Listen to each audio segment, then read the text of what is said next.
There are moments when a man realizes his entire life has been a beautifully decorated cage. For Duke Adrian Blackthorne, that moment came on a Tuesday afternoon when he understood that everything he'd ever wanted had been decided before he could walk. The question isn't whether he'll break free. The question is how much destruction follows when a duke stops pretending.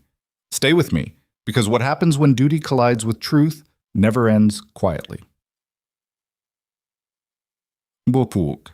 The carriage wheels struck cobblestone with the rhythmic precision of a death march. Adrian sat rigid against burgundy velvet, watching London's Mayfair district blur past the window like a watercolor left in the rain. Across from him, his mother, the Dowager Duchess Margaret Blackthorne, studied him with the clinical detachment of a jeweler examining a flawed diamond. I've disappointed her again, he thought. Though to be fair, I've been disappointing her since birth by refusing to be the son she imagined. You're slouching, Margaret said. Not unkindly, just factual. The way someone might observe that the sky was blue or that winter would inevitably arrive. Adrian straightened, a response so automatic it predated conscious thought. 28 years of conditioning didn't dissolve because you'd suddenly grown tired of performing. The Ashburys are expecting us at 4, his mother continued, smoothing invisible wrinkles from her dove-gray dress. Everything about Margaret Blackthorne was meticulously controlled, from her silver-streaked hair to the measured cadence of her speech. Celeste has returned from Paris. Her mother writes that she's quite transformed, sophisticated now, more suitable. That word again. Adrian had been hearing it his entire life, usually in reference to things he was expected to want. Suitable marriages, suitable investments, suitable friends who reinforced suitable beliefs. He'd learned early that unsuitable was simply code for human. I'm sure she's lovely, Adrian said, the words tasting like ash. Margaret's eyes, pale blue and unreadable as winter ice, fixed on him. You don't need to find her lovely, Adrian. You need to find her acceptable. There's a difference. One is fleeting emotion. The other is foundation. And if I can't find her even acceptable? The question hung between them like smoke from a pistol shot. Margaret didn't flinch. She never did. Then you'll develop the maturity to understand that your personal comfort is irrelevant measured against 400 years of family legacy, she said. The Blackthorne name survived the Wars of the Roses, the English Civil War, and 3 separate financial collapses. It will survive your reluctance to do what's necessary. What's necessary? Another favorite phrase, as if duty were oxygen and resistance a form of suffocation. The carriage turned onto Park Lane and Adrian caught his reflection in the polished window. Dark hair, gray eyes that matched the Thames on overcast mornings, a jawline his mother insisted made him photogenic for society pages. He looked like exactly what he was, expensive, well-maintained, and utterly hollow. A prize horse bred for show, he thought bitterly. Except horses don't have to smile through their own domestication. I received a letter from Lord Ashbury this morning, Margaret said, shifting topics with the strategic precision of a general repositioning troops. He's concerned about some newspaper causing trouble. The Hartwell Gazette, I believe. Apparently it's publishing accusations about construction contracts. Completely baseless, of course, but damaging nonetheless. Adrian's attention sharpened. Hartwell? Some minor family. The father died recently, Thomas Hartwell. Left the paper to his daughter, which shows his questionable judgment. Now she's making noise about parliamentary corruption. Margaret waved a dismissive hand. Nothing that concerns us directly, but Lord Ashbury is quite irritated. These small publishers need to understand their place. Something twisted in Adrian's chest. Irritation, perhaps, or recognition of the casual cruelty in his mother's tone. The way she dismissed people whose struggles didn't register on the aristocratic scale of importance. What will happen to her? He asked. To whom? The daughter. Miss Hartwell. Margaret looked genuinely puzzled by the question. I imagine she'll be brought to heel. Men of Lord Ashbury's position don't tolerate challenges from people who lack standing. She'll lose her investors, likely the paper itself. Perhaps she'll marry some minor clerk and disappear into appropriate obscurity. She paused. Why do you ask? Because I'm wondering what it feels like to fight for something you believe in instead of surrendering to something you've inherited, Adrian thought. But he said, no reason, mere curiosity. The carriage stopped before the Ashbury townhouse, a white-columned monument to wealth that made even the Blackthorn estate look modest. Footmen materialized like conjured spirits, and Adrian found himself ushered into the entrance hall, where crystal chandeliers cast prismatic light across marble floors so polished they reflected like still water. Lord Edmund Ashbury greeted them with the hearty, false warmth of a man accustomed to getting exactly what he wanted. Tall, silver-haired, with a face that suggested both authority and its frequent abuse, he clasped Adrian's hand with crushing strength. "My boy," he boomed, "at last! We've been anticipating this reunion for months." Celeste has spoken of nothing else. I doubt that, Adrian thought. But he returned the appropriate smile and said the appropriate words because that's what suitable men did. Lady Ashbury appeared next, a woman whose beauty had calcified into something harder and more brittle with age. Her smile didn't reach her eyes as she air-kissed Margaret's cheeks and assessed Adrian like a buyer examining livestock. "How you've grown," she said, though they'd met barely 6 months ago. "So distinguished now. Celeste will be thrilled." Will she? Adrian wondered. Or has she also learned to perform enthusiasm for an audience that demands it? Then Celeste herself descended the grand staircase, and Adrian had to admit his mother hadn't been entirely wrong. She had transformed. The gangly girl he remembered from childhood summers, all elbows and desperate attempts at sophistication, had been replaced by someone who moved with calculated grace. Her honey blonde hair was styled in the latest Parisian fashion, her emerald dress cut to suggest rather than display, her expression perfectly calibrated to convey delighted surprise. She was beautiful, polished, exactly what the moment required, and Adrian felt absolutely nothing. "Adrian," she said, descending with practiced elegance, "how wonderful to see you again." He took her offered hand and brushed his lips across her knuckles. "Lady Celeste, the pleasure is entirely mine." They were both lying, of course, but the lie was comfortable in its familiarity, a script they'd been rehearsing since they were children, being positioned like chess pieces on their family's boards. Tea was served in a drawing room that could have housed 3 ordinary families. Adrian endured an hour of strategic conversation, Lord Ashbury discussing parliamentary votes he expected Adrian to support, Lady Ashbury describing the wedding they'd already begun planning, Celeste offering carefully neutral observations about Paris, while her eyes occasionally darted to him with something that might have been curiosity or calculation. His mother presided over it all, like a conductor ensuring each instrument played its designated part. "We're thinking June for the engagement announcement," Lady Ashbury said. "The midsummer ball would be the perfect venue. All of society will be present." "And the wedding itself perhaps the following spring?" Lord Ashbury added. "Give everyone time to prepare appropriately. These things require proper orchestration." They were discussing his life with the same tone one might use when planning a garden party. Adrian felt the familiar tightening in his chest, that suffocating awareness that every decision had already been made, every path already walked, every future already written.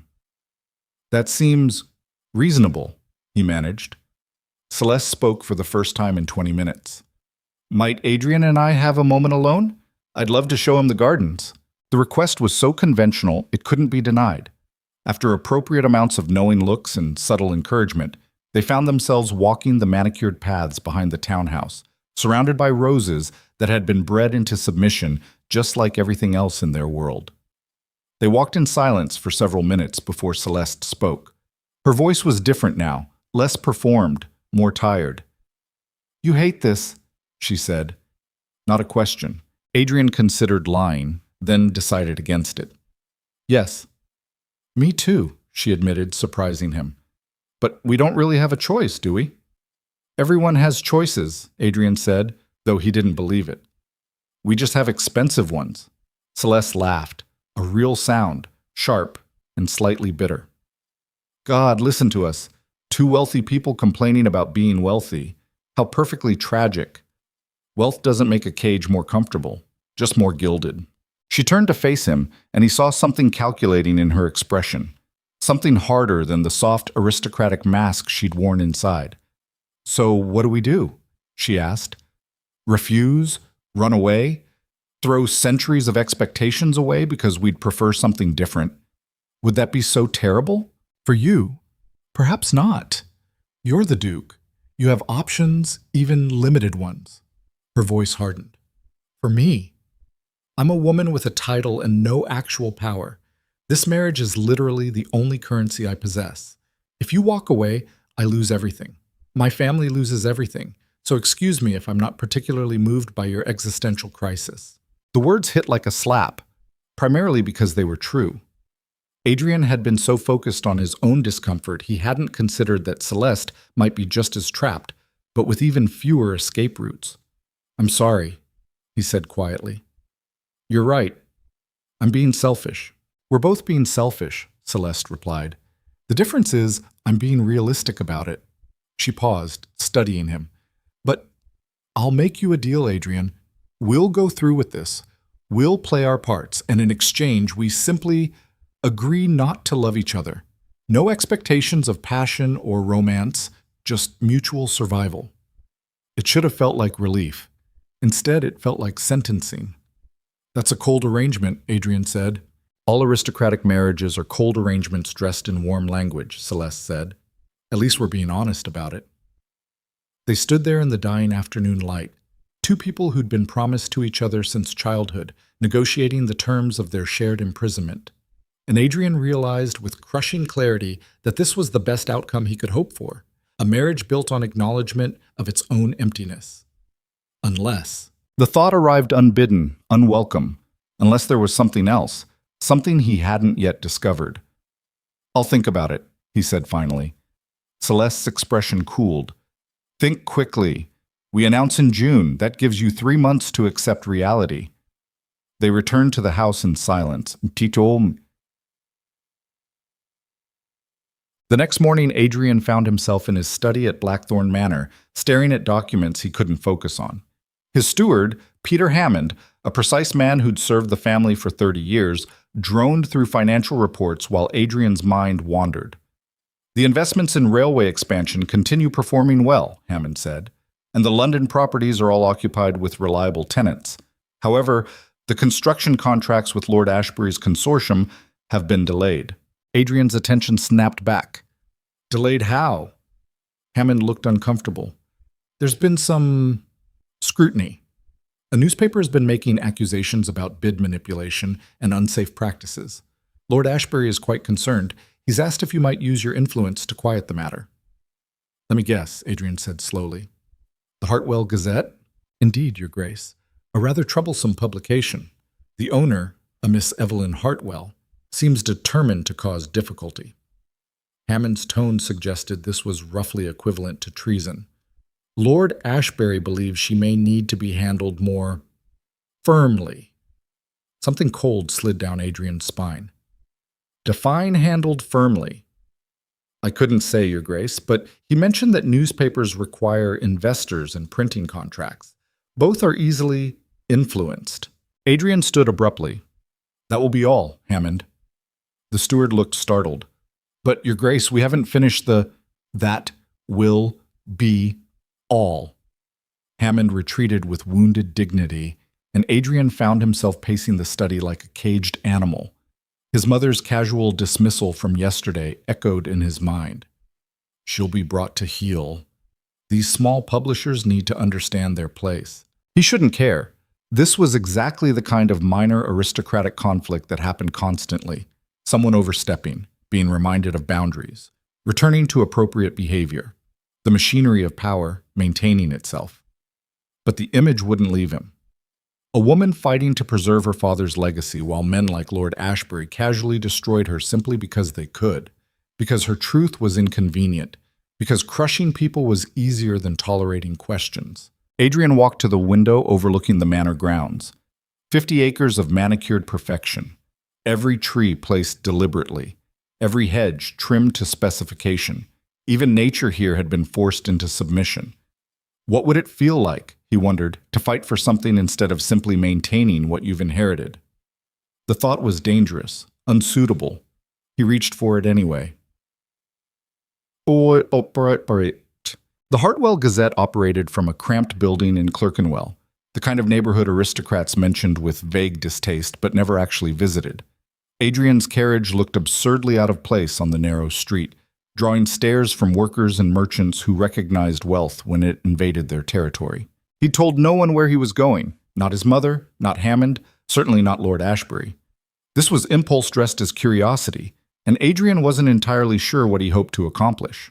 The building itself was 3 stories of questionable architecture, sandwiched between a printer's shop and what appeared to be a boarding house. A faded sign above the door read, Hartwell Gazette, Truth Without Fear. Someone had recently tried to deface it, but the paint had been scrubbed away, leaving only ghostly traces. Adrian entered. The front office was chaos organized by someone who understood exactly where everything was, even if no one else did. Papers covered every surface. A printing press dominated one corner, currently silent but radiating potential energy. The smell of ink and coffee and desperation hung thick in the air. A young man, barely 20, thin as hunger, looked up from a desk piled with manuscripts. His eyes widened when he saw Adrian's clothes, his bearing, the obvious wealth radiating from every detail. "We don't want trouble," the young man said immediately, standing. "Miss Hartwell ain't done nothing wrong." "I'm not here to cause trouble," Adrian said, which wasn't entirely true. His very presence was trouble. "I'd like to speak with Miss Hartwell. She's not available for—" "Tell her the Duke of Blackthorn would appreciate a moment of her time." The title did what it always did, created space, demanded attention, reminded everyone of invisible hierarchies. The young man's expression shifted from defensive to confused to wary. He disappeared up a narrow staircase, and Adrian heard urgent whispered conversation. Then footsteps. Firm, quick, belonging to someone who didn't waste time. And Evelyn Hartwell appeared. Adrian had expected— he wasn't sure what he'd expected. Someone beaten down, perhaps. Desperate. The kind of person who'd crumble when faced with aristocratic pressure. What he got was a woman who looked like she'd been fighting her entire life and had learned to enjoy it. She wasn't conventionally beautiful. Her features were too sharp, too determined, her expression too direct. Dark hair pulled back practically, gray eyes that assessed him with zero deference, a plain blue dress that suggested function over fashion. Ink stained her fingers. There were shadows under her eyes that spoke of sleepless nights. She looked alive in a way that everyone at the Ashbury townhouse hadn't. "Your Grace," she said, voice carrying none of the breathless deference he usually encountered. "This is unexpected. We don't typically receive dukes during working hours. Or any hours, really." There was mockery in her tone. Not cruel, but present, as if his title was mildly amusing rather than impressive. Adrian found himself smiling despite himself. "Miss Hartwell, thank you for seeing me." "I haven't decided if I'm seeing you or simply cataloging you for future reference," she said. "Thomas," she nodded to the young man, "get back to typesetting. We're behind schedule." Thomas hesitated, clearly wanting to stay, but obeyed. Smart boy, Adrian thought. She's not someone you argue with. Evelyn crossed her arms, leaning against a desk piled high with documents. "So, the Duke of Blackthorn visits the troublesome newspaper his future father-in-law wants destroyed. Should I assume this is a threat wrapped in courtesy, or just reconnaissance before the real attack?" Adrian blinked. "You know who I am. I'm a journalist. Knowing things is my job." Her expression didn't soften. "And yes, I know you're engaged to Celeste Ashbury. I know your family has invested heavily in Lord Ashbury's construction consortium. I know that my articles about contract manipulation and unsafe working conditions have made you and your associates uncomfortable." She paused. "I also know you could destroy me with a single word to the right people. So, again, why are you here?" The directness was staggering. In Adrian's world, people danced around power. They implied, suggested, used 10 words when one would do. Evelyn Hartwell wielded honesty like a weapon. "I'm not here to threaten you," Adrian said. "Then what?" Good question. Why was he here? To satisfy curiosity? To rebel against his mother's dismissiveness? To find something, anything, that felt real in a life constructed entirely of social performance? "I read your article," he said instead. "The one about the Ashbury Consortium, the construction workers who died when scaffolding collapsed at the Southwark site." "And?" "You're right, the safety violations were ignored. The investigation was suppressed. Men died because profit mattered more than lives." Evelyn's expression shifted slightly. Still guarded, but interested now. "You know this for certain?" "I'm invested in the consortium. I've seen the internal reports." The admission felt like treason. Against his family, his class, everything he'd been raised to protect. They buried it, paid off the families, made it disappear. Why are you telling me this? I don't know, Adrian admitted, and it was true. He had no plan, no strategy, just a sudden, overwhelming exhaustion with maintaining lies. Evelyn studied him for a long moment. Then, unexpectedly, she laughed, short and sharp and not entirely friendly. Do you know what I think, Your Grace? I think you're bored. I think your gilded life has become suffocating, and you've wandered down here looking for something authentic to make yourself feel alive. She pushed off from the desk, moving closer. But here's the thing, my work isn't your entertainment. These aren't stories to make you feel better about your complicity. These are people's lives. And you... She gestured at him. At his expensive clothes and aristocratic bearing, you're part of the system that crushes them. The words should have angered him. Instead, they felt like cold water on a feverish patient, shocking but necessary. You're right, Adrian said quietly. That surprised her. He saw it in the slight widening of her eyes, the momentary falter in her aggressive stance. I'm complicit, he continued. I've inherited a system that values property over people, tradition over truth, and I've gone along with it because that's what I was trained to do. You want to know why I'm really here? He took a breath. Because yesterday I watched my family and my fiance's family plan my entire future without once asking what I wanted. Because I'm tired of being a decoration in someone else's design. And because when my mother casually mentioned destroying your newspaper, I realized I'd become the kind of person who enables cruelty through silence. Evelyn stared at him. The mockery had drained from her expression, replaced by something harder to read. That's a pretty speech, she said finally. But speeches are cheap. Action is what matters. Then tell me what action looks like, Adrian challenged. You're fighting them. How? With newspaper articles they're already working to suppress? With truth they're determined to bury? With persistence, Evelyn shot back. With refusing to let them pretend their crimes don't exist. With making it harder to ignore than to address.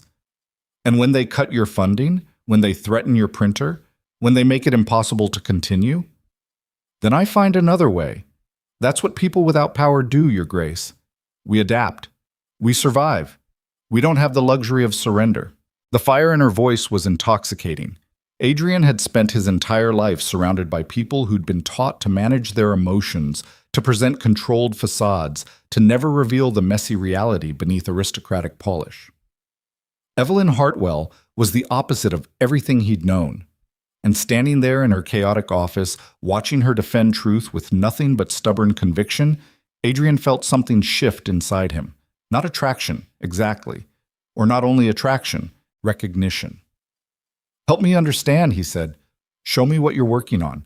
Let me see what they're so desperate to hide. Evelyn's eyes narrowed. Why would I trust you? You shouldn't, Adrian admitted. I'm engaged to your enemy's daughter. I'm invested in the companies you're exposing. I'm everything you're fighting against. He paused. But I'm also the only person in that world who's asking questions instead of simply accepting answers. For a long moment, she said nothing. Then, with visible reluctance, she moved to a filing cabinet and extracted a thick folder. She dropped it on the desk between them with a solid thud. 3 workers dead at Southwark, 5 at the Docklands site, 2 at Whitechapel, all ruled accidental, all paid off quietly. She opened the folder, revealing photographs, death certificates, letters from families. The consortium, your consortium, has been cutting costs by ignoring safety regulations. When people die, they bury the evidence and move on. It's been happening for 3 years. Adrian stared at the documents, nausea rising in his throat. These weren't abstract numbers in a financial report. These were men with names, families, lives destroyed by greed he'd profited from without question. How did you get these? He asked. My father spent 5 years investigating before he died, Evelyn said quietly. He knew powerful people were involved. He knew going public would be dangerous. Her voice hardened. He died 6 months ago. Carriage accident, very sudden, very convenient. The implication hung in the air like smoke. You think he was murdered? Adrian said. I know he was murdered. I just can't prove it yet. She closed the folder. That's what I'm working on. That's why they're so desperate to shut me down. Because if this goes public, really public, not just buried in a minor newspaper, it destroys their legitimacy. Adrian felt the weight of decision pressing down on him. He could walk away right now, return to his comfortable life, marry Celeste, maintain the system, pretend he'd never seen these faces, never heard these stories. Or, what if you had access to the internal documents, he asked, the actual consortium records showing they knew about the safety violations? Evelyn's breath caught. You have those? I can get them. The decision crystallized even as he spoke. I can give you everything you need to prove it. Names, dates, amounts paid to suppress investigations. That's corporate espionage, betrayal of your business partners, social suicide. Yes, Adrian agreed. It is. Why would you do this? Because I'm tired of being complicit. Because I want to make one real choice in my manufactured life. Because you looked at me like I was a person instead of a title, and I haven't felt that in years. But what he said was simpler. Because it's right. Evelyn studied him with those sharp gray eyes, and Adrian had the distinct impression of being evaluated against criteria he didn't fully understand. Finally, she extended her hand. If you're serious, she said, we work together. Equal partners. You don't get to play hero and disappear. You're in this completely or not at all. Adrian took her hand. Her grip was strong, direct, calloused from work his own soft, aristocratic hands had never known. Equal partners, he agreed. And with those two words, Duke Adrian Blackthorne began the process of destroying everything he'd been raised to protect. The betrayal started small. Adrian returned to Blackthorne Manor and went directly to his private study, the one room even his mother rarely entered. He'd been given a key to his father's archives when he inherited the title, documents spanning generations, including the sealed records of the Ashbury Consortium's internal operations. His hand shook as he unlocked the cabinet. You're about to betray your family, a voice whispered. Your fiancé's family. Everyone who's ever trusted you. Another voice, newer, sharper, responded, They betrayed those workers first. They just had better lawyers. He extracted 3 years of correspondence, financial records, safety inspection reports that had been deliberately ignored, evidence of systematic negligence in exchange for profit margins. And there, in black and white, proof that Lord Ashbury himself had ordered the suppression of multiple investigations. Adrian photographed everything. His hands steadied as he worked. This was concrete. This was action. This was finally doing something that mattered beyond maintaining appearances. He was burning his bridges, and the light was beautiful. He returned to the Hartwell Gazette offices the next day with documents hidden in an ordinary leather case. Evelyn met him with Thomas and 2 others, a woman named Catherine, who handled the printing press, and an older man named Robert, who'd worked with Evelyn's father. They spread the documents across 3 tables, working in tense silence as they cataloged the evidence. With each new revelation, the scope of the conspiracy expanded, not just construction, banking manipulation, political bribes, evidence of multiple murders made to look accidental. This is enough, Evelyn said finally, her voice tight with suppressed emotion. This is everything we need. We publish this and they can't hide anymore. They'll come after you, Adrian warned. All of you. They'll use every resource to discredit this, to destroy your lives. They're already trying to destroy us, Robert said quietly. At least now we fight back. Catherine looked at Adrian with open suspicion. And you? What happens to you when this goes public? You lose everything, Your Grace. Your reputation, your position, your marriage. Are you really prepared for that? Was he? Adrian thought of Blackthorne Manor, his mother's carefully constructed world, Celeste and her cold calculation, the comfortable prison of aristocratic expectation. Then he thought of Evelyn's fierce conviction, the names of dead workers, the choice, finally, to define himself by action rather than inheritance. I'm prepared, he said. Evelyn looked at him, and something passed between them. Understanding, perhaps, or recognition that they'd both just committed to a course that would change everything. Then we print tomorrow, she said. Front page. Full exposure, everything. Adrian nodded. Tomorrow, he thought. Tomorrow the world learns what kind of man I actually am. Whether that made him a hero or a traitor depended entirely on which side of the truth you stood. What? But that night, as Adrian lay awake in his vast empty bedroom at Blackthorn Manor, a messenger arrived. The letter was from Lord Ashbury, short, direct, terrifying in its casual cruelty. Your Grace, I've learned of your recent excursions to Clerkenwell. How curious. I trust you understand that some associations can be damaging for everyone involved. I thought you should know that Miss Hartwell's printing contracts will be terminated in the morning. Additionally, her office lease has been acquired by a friend. She'll have nowhere to work and no means to publish, unless, of course, certain articles never see print. I'm sure you'll advise her appropriately. Regards, Lord Edmund Ashbury. Adrian read it 3 times, feeling ice spread through his chest. They knew. They'd been watching, and they'd just checkmate Evelyn before the game even began, unless he found another way.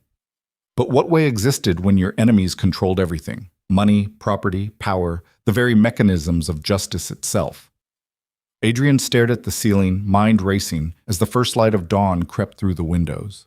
And somewhere in Clerkenwell, Evelyn Hartwell slept, still believing tomorrow would bring revolution. Neither of them knew that war had already been declared. Adrian didn't sleep. He sat in the darkness of his study, Lord Ashbury's letter burning in his hand like evidence of his own naivete. The words repeated in his mind with the rhythm of a funeral march. They knew. They'd always known. And they'd been 10 steps ahead the entire time. The clock struck 5. Dawn was coming. In a few hours, Evelyn would arrive at her office expecting to print the story that would change everything. Instead, she'd find locks changed, contracts terminated, the machinery of aristocratic power already dismantling her life with surgical precision. Unless he warned her. Adrian stood, his body moving before his mind fully committed.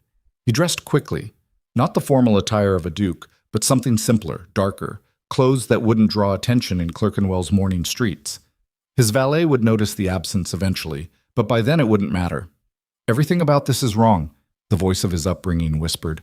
You're betraying your class, your family, your future. Another voice, angrier, more alive, responded, My class has been betraying people for centuries. Maybe it's time someone returned the favor. He left through the servants' entrance, avoiding the main corridors where staff were already beginning their morning routines. The stables were empty except for the horses. Adrian saddled his own mount, a skill he'd learned in childhood and rarely used because dukes didn't perform manual labor. His hands remembered the motions. Leather. Buckles. The warm breath of an animal that didn't care about titles. The ride to Clerkenwell took 40 minutes through streets just beginning to wake. Factory workers heading to shifts. Merchants opening shops. The city's working heart pumping while aristocrats still slept in their gilded beds. Adrian reached the Hartwell Gazette just as the first light touched the rooftops. The office was already lit from within. Of course it was. Evelyn probably hadn't slept either, too consumed by the anticipation of finally striking back. Through the window, he could see her moving between desks, papers in hand, that fierce energy that seemed to define her. He dismounted and knocked. The door opened immediately.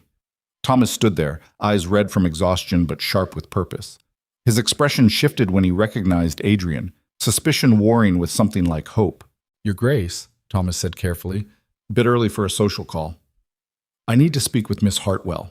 Now. Something in Adrian's tone must have conveyed urgency because Thomas stepped aside without further questions. Adrian climbed the narrow stairs 2 at a time and found Evelyn in what passed for her office, a converted storage room with a single window and more papers than furniture. She looked up when he entered, still wearing yesterday's dress, hair falling loose from its pins, ink stains climbing her forearms like accusations, beautiful in the way disasters were beautiful, unstoppable and utterly themselves. Adrian, she said, surprise flickering across her features. Then, catching herself, Your Grace, I wasn't expecting you until— They know, Adrian interrupted. Ashbury knows I gave you the documents. He's shutting you down this morning. The words hung there like smoke after a gunshot. Evelyn's expression didn't change for 3 full seconds. Then something shifted behind her eyes.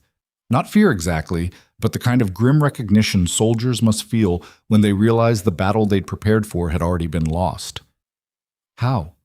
She asked quietly. Does it matter? They're terminating your printing contracts. They've acquired your lease.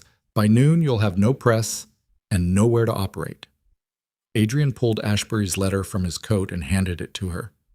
He sent this last night, as a courtesy, his way of letting me know I'd been played. Evelyn read the letter once, then again. Her jaw tightened, but her hands remained steady. When she finally looked up, her expression was carved from stone. So that's it then, she said. We lost before we even began. No, not yet. Adrian moved closer, urgency making his voice rough. We have a few hours. We can still print. Get the story out before they lock the doors. With what press? They control the printing contracts, Adrian. Even if we run the story this morning, no legitimate printer will touch it once Ashbury makes his move. She set the letter down with deliberate care. You don't fight these people with information. You fight them with power. And we don't have any. The defeat in her voice was worse than anger would have been. Adrian had seen her fierce, seen her determined, seen her ready to burn the world for truth. This hollow resignation was something else entirely. The sound of someone who'd fought too long and finally understood the fight was rigged. There has to be another way, Adrian insisted. What way? You said it yourself yesterday. They control everything. Money, property, the mechanisms of justice. Evelyn laughed, bitter and sharp. I was a fool to think one newspaper could change anything. My father was a fool. We both mistook stubborn conviction for actual power. Stop it, Adrian said, surprised by the force in his own voice. You're not a fool. Your father wasn't a fool. Giving up now makes you neither. It just makes you beaten.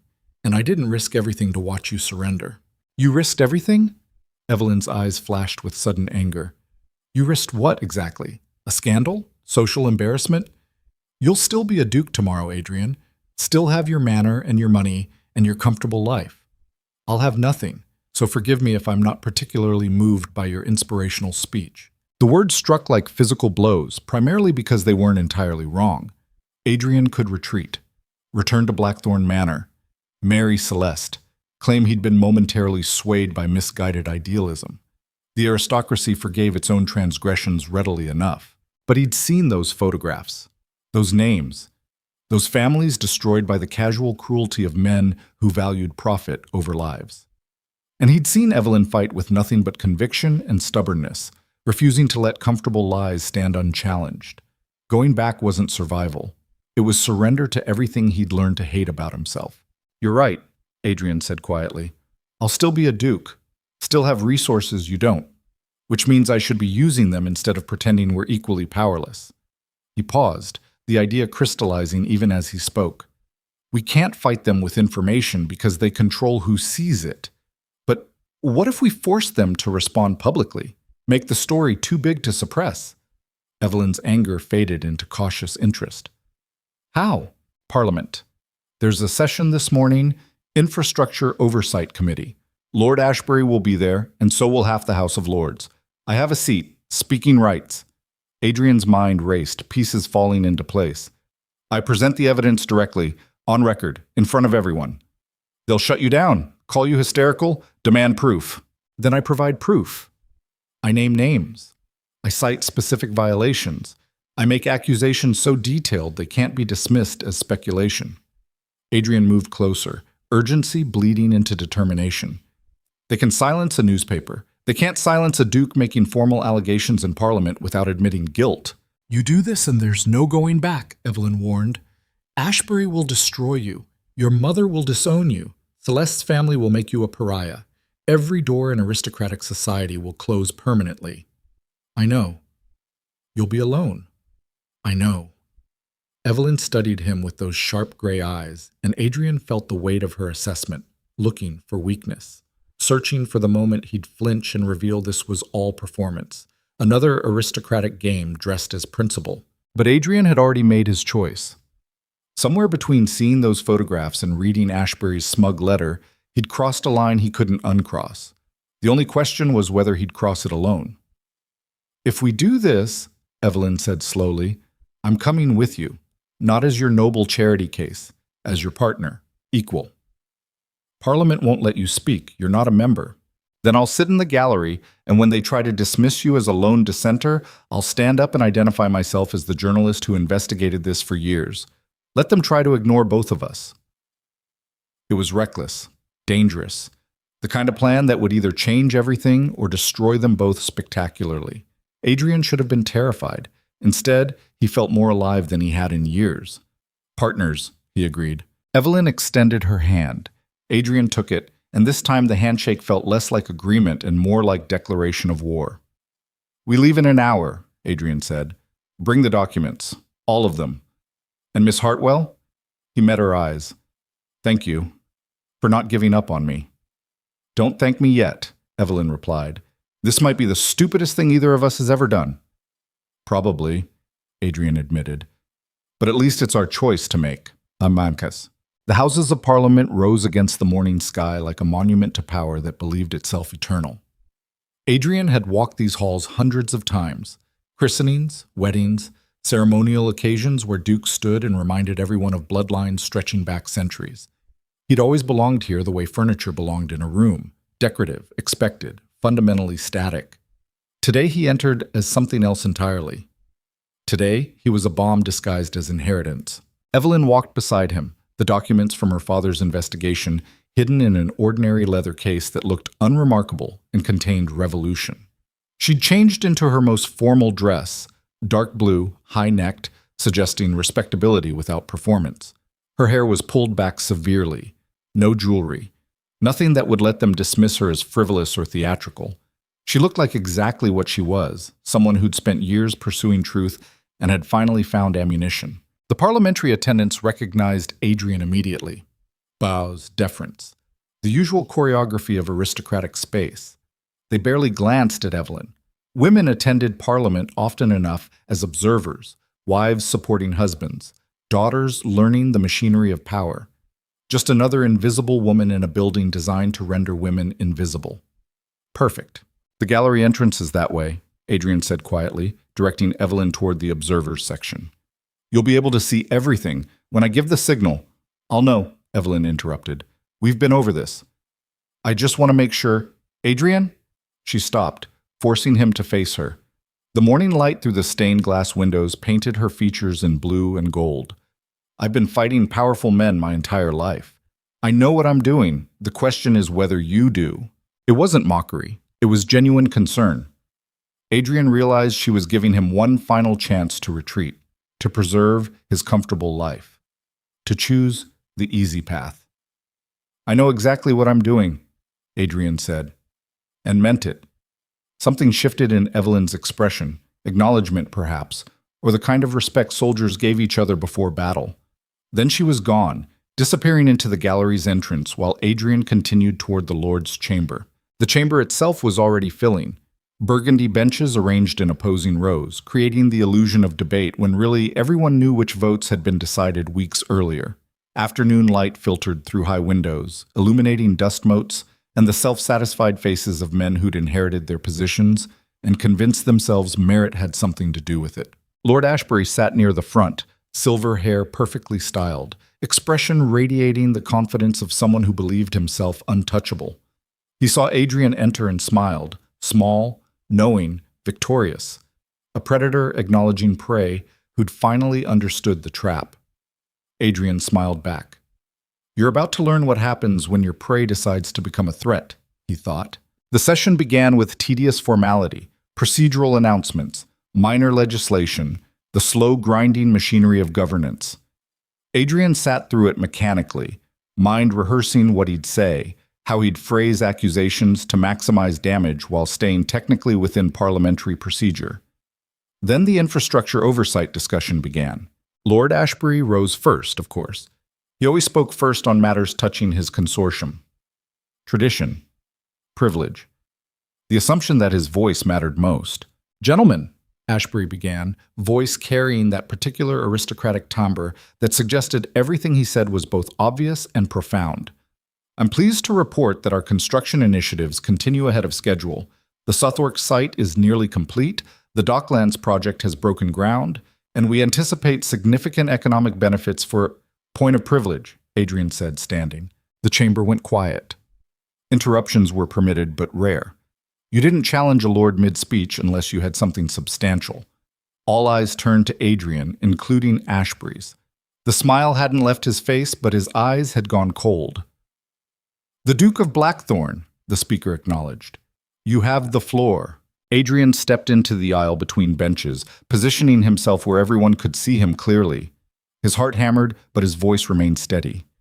This was it. The moment everything changed.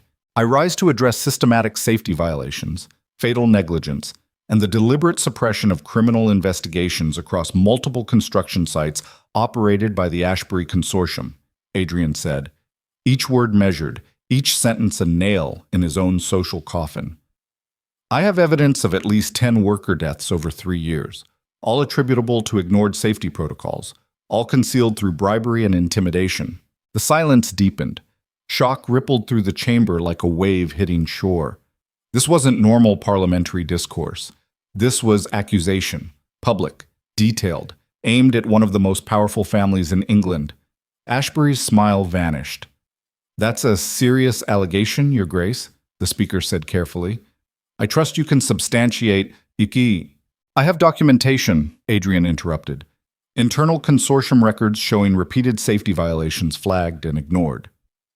Financial ledgers proving payments to families in exchange for silence. Correspondence between Lord Ashbury and investigators explicitly ordering the suppression of evidence." He paused, letting that sink in. "I'm prepared to submit all of it for parliamentary review." "This is outrageous," Ashbury exploded, surging to his feet. "A transparent attempt to slander—" "The Southwark site," Adrian continued, speaking over him. "March of 1843. Scaffolding collapse. 3 dead. Investigation ruled it accidental. But your own engineer, a Mr. James Peterson, submitted a report 6 weeks prior warning that the scaffolding didn't meet safety standards. That report was filed and ignored. The men died exactly as Peterson predicted they would." "You have no right." "Docklands. June 1843. Fire. 5 dead. Ruled accidental. But the site lacked required water access, a violation noted in 4 separate inspections and waived by consortium management because adding water lines would delay construction by 2 weeks. Those men burned to death to save your profit margin." Adrian's voice was rising now, fueled by months of suppressed anger at a system that valued convenience over conscience. Around him, lords were stirring, some shocked, some calculating, all recognizing they were witnessing something unprecedented. Whitechapel, December 1843. Structural collapse. 2 dead. One of them was 16 years old. His name was Michael Brennan. He had a mother and 3 younger sisters. Your records show you paid the family £30 to sign a non-disclosure agreement. £30 for a child's life because acknowledging fault would cost you more in delayed contracts. "Enough!" Ashbury roared. "I will not stand here and be libeled by some delusional—" "Then sit down and let me finish," Adrian snapped. "Because I have 6 more sites and a documented pattern that proves you've been systematically prioritizing profit over human life while buying silence from anyone who threatened to expose it."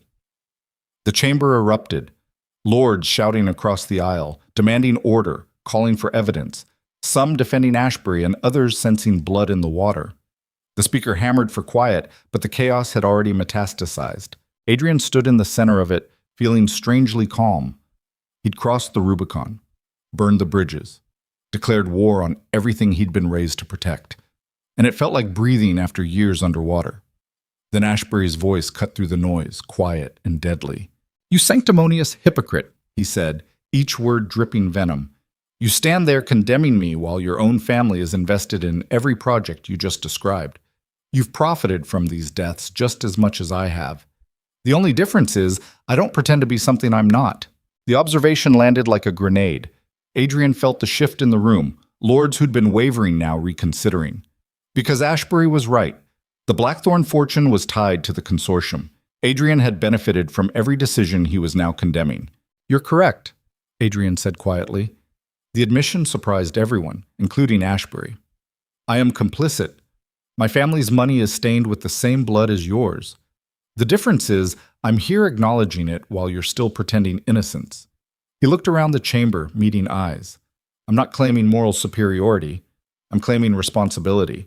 and I'm prepared to face consequences for my part in this. Noble words, Ashbury sneered, but words don't change reality. You're still a duke, still wealthy, still protected by the same system you're suddenly pretending to despise.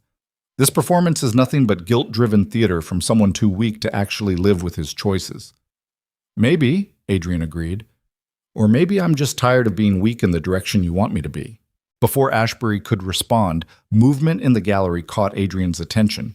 Evelyn stood, documents in hand, visible to everyone below. This was the signal.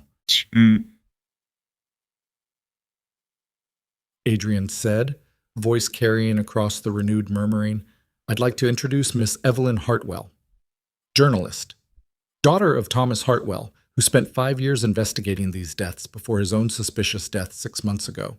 She has the original documents I've referenced, plus substantial additional evidence compiled over years of investigation. Everything I've said can be independently verified. Evelyn's presence changed the equation. She wasn't aristocracy, wasn't protected by title or family name. Her standing there with evidence was living proof that this wasn't just internal noble squabbling, it was legitimate investigation colliding with entrenched power. This is irregular, the speaker stammered. Observers cannot— I'm not asking her to speak, Adrian interrupted. I'm identifying my source, establishing credibility. Unless this body prefers to dismiss documented evidence because it came from someone outside aristocratic circles.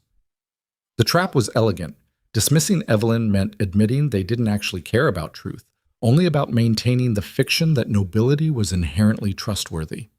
Accepting her meant acknowledging that power could be challenged by anyone with facts. The speaker looked desperately uncomfortable. The evidence would need to be submitted through proper channels. I'll submit it immediately, Adrian said. Every document, every photograph, every piece of correspondence, all of it becomes part of parliamentary record today. And if Lord Ashbury wants to claim libel, he's welcome to sue me. I look forward to defending these allegations in court, where his money doesn't automatically win arguments. Ashbury's face had gone purple. You arrogant, self-righteous, you have no idea what you've done. The consequences will be significant, Adrian agreed, for both of us. The difference is, I'm choosing consequences over complicity. What's your excuse? The chamber descended into chaos again. Lords demanding inquiries, calling for votes, arguing procedure. Adrian caught Evelyn's eye across the distance and saw something like triumph there, or perhaps exhaustion, maybe both. They'd done it. Forced the accusation into the open where it couldn't be quietly buried. Whether it led to actual justice or just spectacular failure remained to be seen, but they'd made the choice, together. Adrian was escorted from the chamber shortly after, not arrested exactly, but firmly encouraged to leave while the speaker attempted to restore order. He found Evelyn waiting in the hallway outside, still holding the leather case, looking simultaneously exhilarated and terrified. That was insane, she said. That was necessary, Adrian corrected. They're going to destroy you. Probably. Your mother is going to murder you. Almost certainly. Despite everything, Evelyn laughed. The kind of slightly hysterical sound that emerged when adrenaline met the realization of what you'd actually done. We're completely screwed, aren't we? She asked. Oh, absolutely, Adrian agreed. But at least we're screwed for the right reasons. They stood there in the marble hallway, surrounded by centuries of aristocratic power, having just detonated their lives for truth that might not even matter. It should have felt like disaster. Instead, it felt like the first honest thing Adrian had done in his entire life. Come on, he said. We should leave before they decide formal charges are appropriate. Where do we go? Good question. Not Blackthorn Manor. His mother had probably already heard what happened. Not the Gazette offices. Those would be shuttered by now. They were homeless in a city suddenly hostile to their existence. I have an idea, Adrian said, but you're going to hate it. Try me. There's a townhouse in Bloomsbury, property I inherited from my father's sister. Small, obscure. My mother doesn't even know I own it. He paused. We could work from there, regroup, figure out next steps. Evelyn raised an eyebrow. You're inviting me to stay in your secret townhouse. I'm inviting you to survive until we figure out how to turn this into something other than mutual destruction, Adrian corrected. Unless you have better options. Evelyn considered, then shook her head.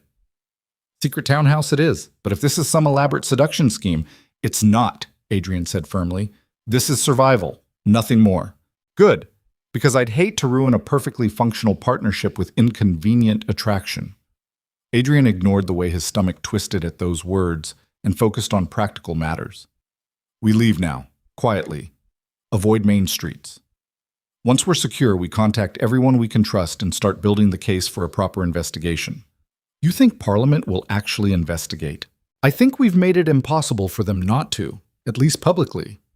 Adrian started walking, Evelyn falling into step beside him. Whether that investigation is genuine or just performance remains to be seen. They'd almost reached the exit when a figure stepped from a side corridor blocking their path. Celeste.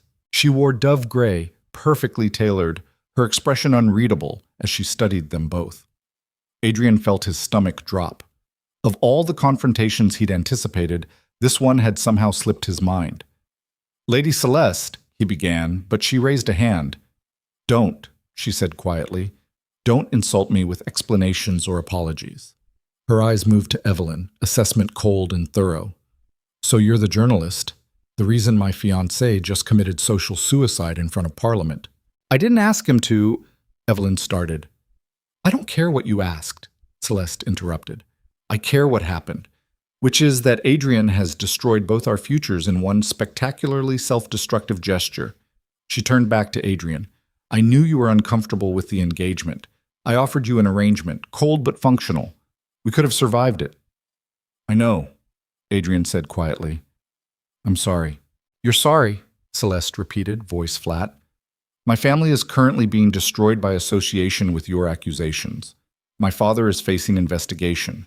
My reputation is ruined. And you're sorry. She took a breath, visibly steadying herself. I came here to tell you that the engagement is over, formally, publicly. I will not be tied to whatever consequences follow your choices. That's fair, Adrian agreed. Fair, Celeste laughed, sharp and bitter. Nothing about this is fair, Adrian. You at least get to pretend you did the noble thing, stood up for truth, chose conscience over comfort. I just get to be the woman abandoned for someone more interesting. Her eyes flickered to Evelyn again. I hope she's worth it. This isn't about, Adrian started, but Celeste was already walking away. Tell yourself whatever helps you sleep, she called back without turning. But don't pretend this was anything other than selfishness dressed as principle. You didn't sacrifice yourself for truth. You just finally found something you wanted more than comfort. Then she was gone, heels clicking against marble with the finality of doors closing. Evelyn exhaled slowly. That could have gone worse. Could it? Adrian asked.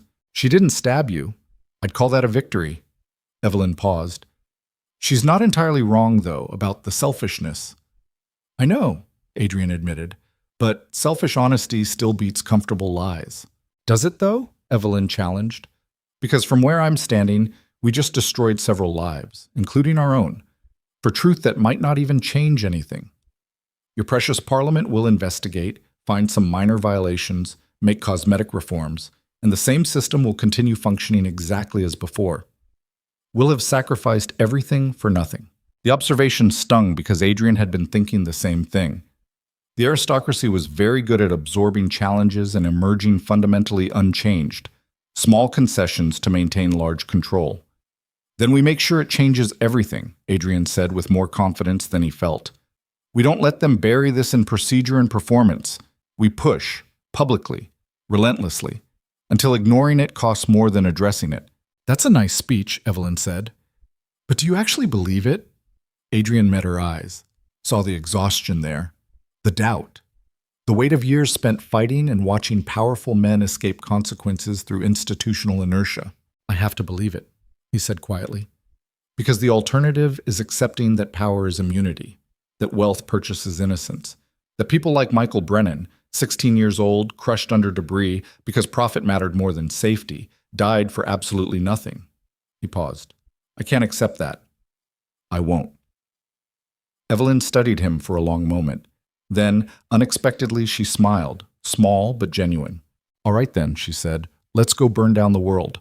But if we're doing this, we're doing it right. No half measures, no aristocratic hedging. We go after everyone involved, regardless of title or influence. Agreed. Including your family if they're complicit. Adrian swallowed hard. Agreed. Then let's get to that secret townhouse before someone decides arresting us is easier than investigating. They left Parliament through a side entrance, emerging into London afternoon that felt different somehow. Sharper, more dangerous, alive with potential consequences. Adrian had entered these halls as a duke maintaining appearances. He left as something else entirely. A revolutionary, maybe.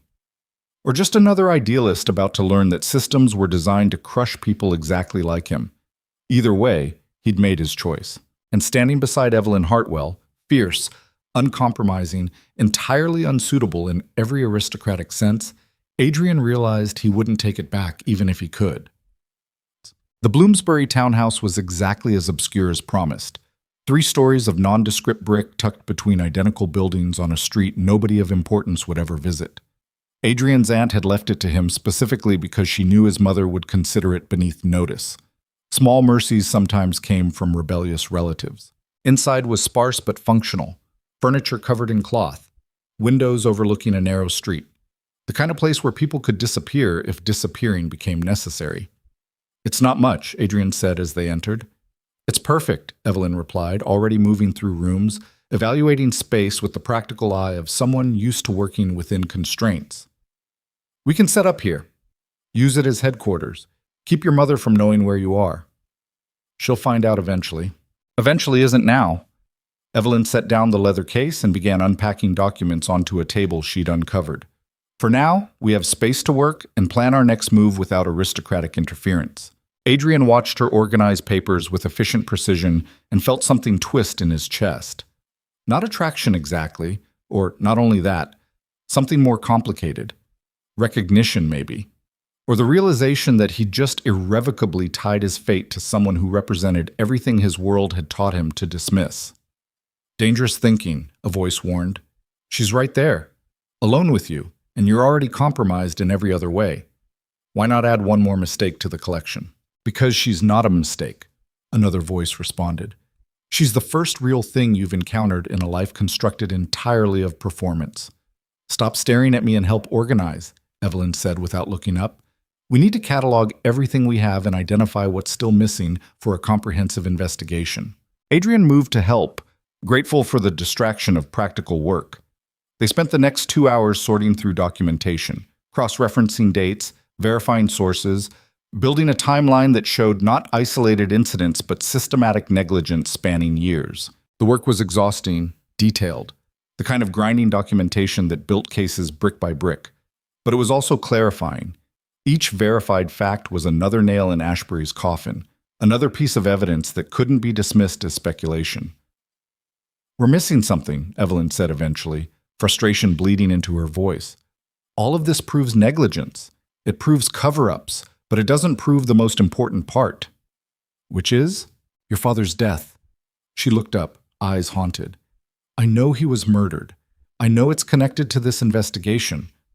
But I can't prove it. There's no documentation, no witnesses, nothing that directly ties his carriage accident to anyone in the consortium." Adrian set down the papers he'd been reviewing. "Tell me about the accident." "November, 6 months ago. He was returning from a meeting in Westminster. Carriage wheel broke on a bridge. He was thrown into the Thames and drowned." Evelyn's voice remained steady, but Adrian could hear the effort it took. "The wheel was examined afterward, determined to be defective. An accident." "But you don't believe that." "My father was careful, meticulous about maintenance. His carriage was inspected regularly." She paused. "And 2 days before he died, he told me he'd found something. Evidence that went beyond construction violations. He said it involved Parliament directly. Banking fraud, money laundering, connections that would destroy multiple families if exposed." "Did he tell you what exactly?" "No. He said he needed to verify it first, that making accusations this serious without absolute proof would be suicide." Evelyn's laugh was hollow. "Ironic, isn't it? He died before he could verify anything. Very convenient for whoever he was about to expose." Adrian's mind raced. Banking fraud, parliamentary corruption, the kind of revelations that could bring down governments. If Evelyn's father had discovered something that explosive, his death suddenly made terrible sense. "Do you know where he kept his records?" Adrian asked. "His office. But it was searched after his death. officially by police inventorying his effects. I suspect really looking for whatever evidence he'd compiled. She shook her head. Everything sensitive was gone, taken or destroyed. All I have are the construction investigations. The bigger conspiracy disappeared with him. Unless he hid it, Adrian said slowly. If your father knew the information was dangerous, he wouldn't have kept it in obvious places. He would have secured it somewhere only he could access. I thought of that. I searched everywhere. His home, his office, even places from my childhood he might have hidden things. Nothing. Adrian stood and began pacing, thinking through the problem like strategy. People don't hide things in places connected to them. Too obvious. They hide things in neutral locations, banks, legal offices, properties under different names. My father didn't own multiple properties. But he knew people who did, friends, colleagues, someone he trusted enough to hold sensitive documents. Adrian turned back to her. Who did he work with? Who else was investigating the consortium? Evelyn considered, then her eyes widened. Robert, the man at the Gazette offices. He and my father were friends for 20 years. If anyone knew where evidence was hidden, we find Robert, Adrian interrupted, tonight, before anyone else realizes he might know something. If they haven't already, Evelyn was already gathering papers, moving with sudden purpose. If someone killed my father for what he knew, they might have already eliminated anyone else who could access it. The thought sent ice through Adrian's veins. They weren't just fighting institutional power anymore. They were fighting people willing to murder to maintain it. Then we move fast, Adrian said. Where would Robert be? His flat in Southwark, probably, unless he went into hiding after the Gazette was shut down. We'll find him. Adrian grabbed his coat. And Miss Hartwell?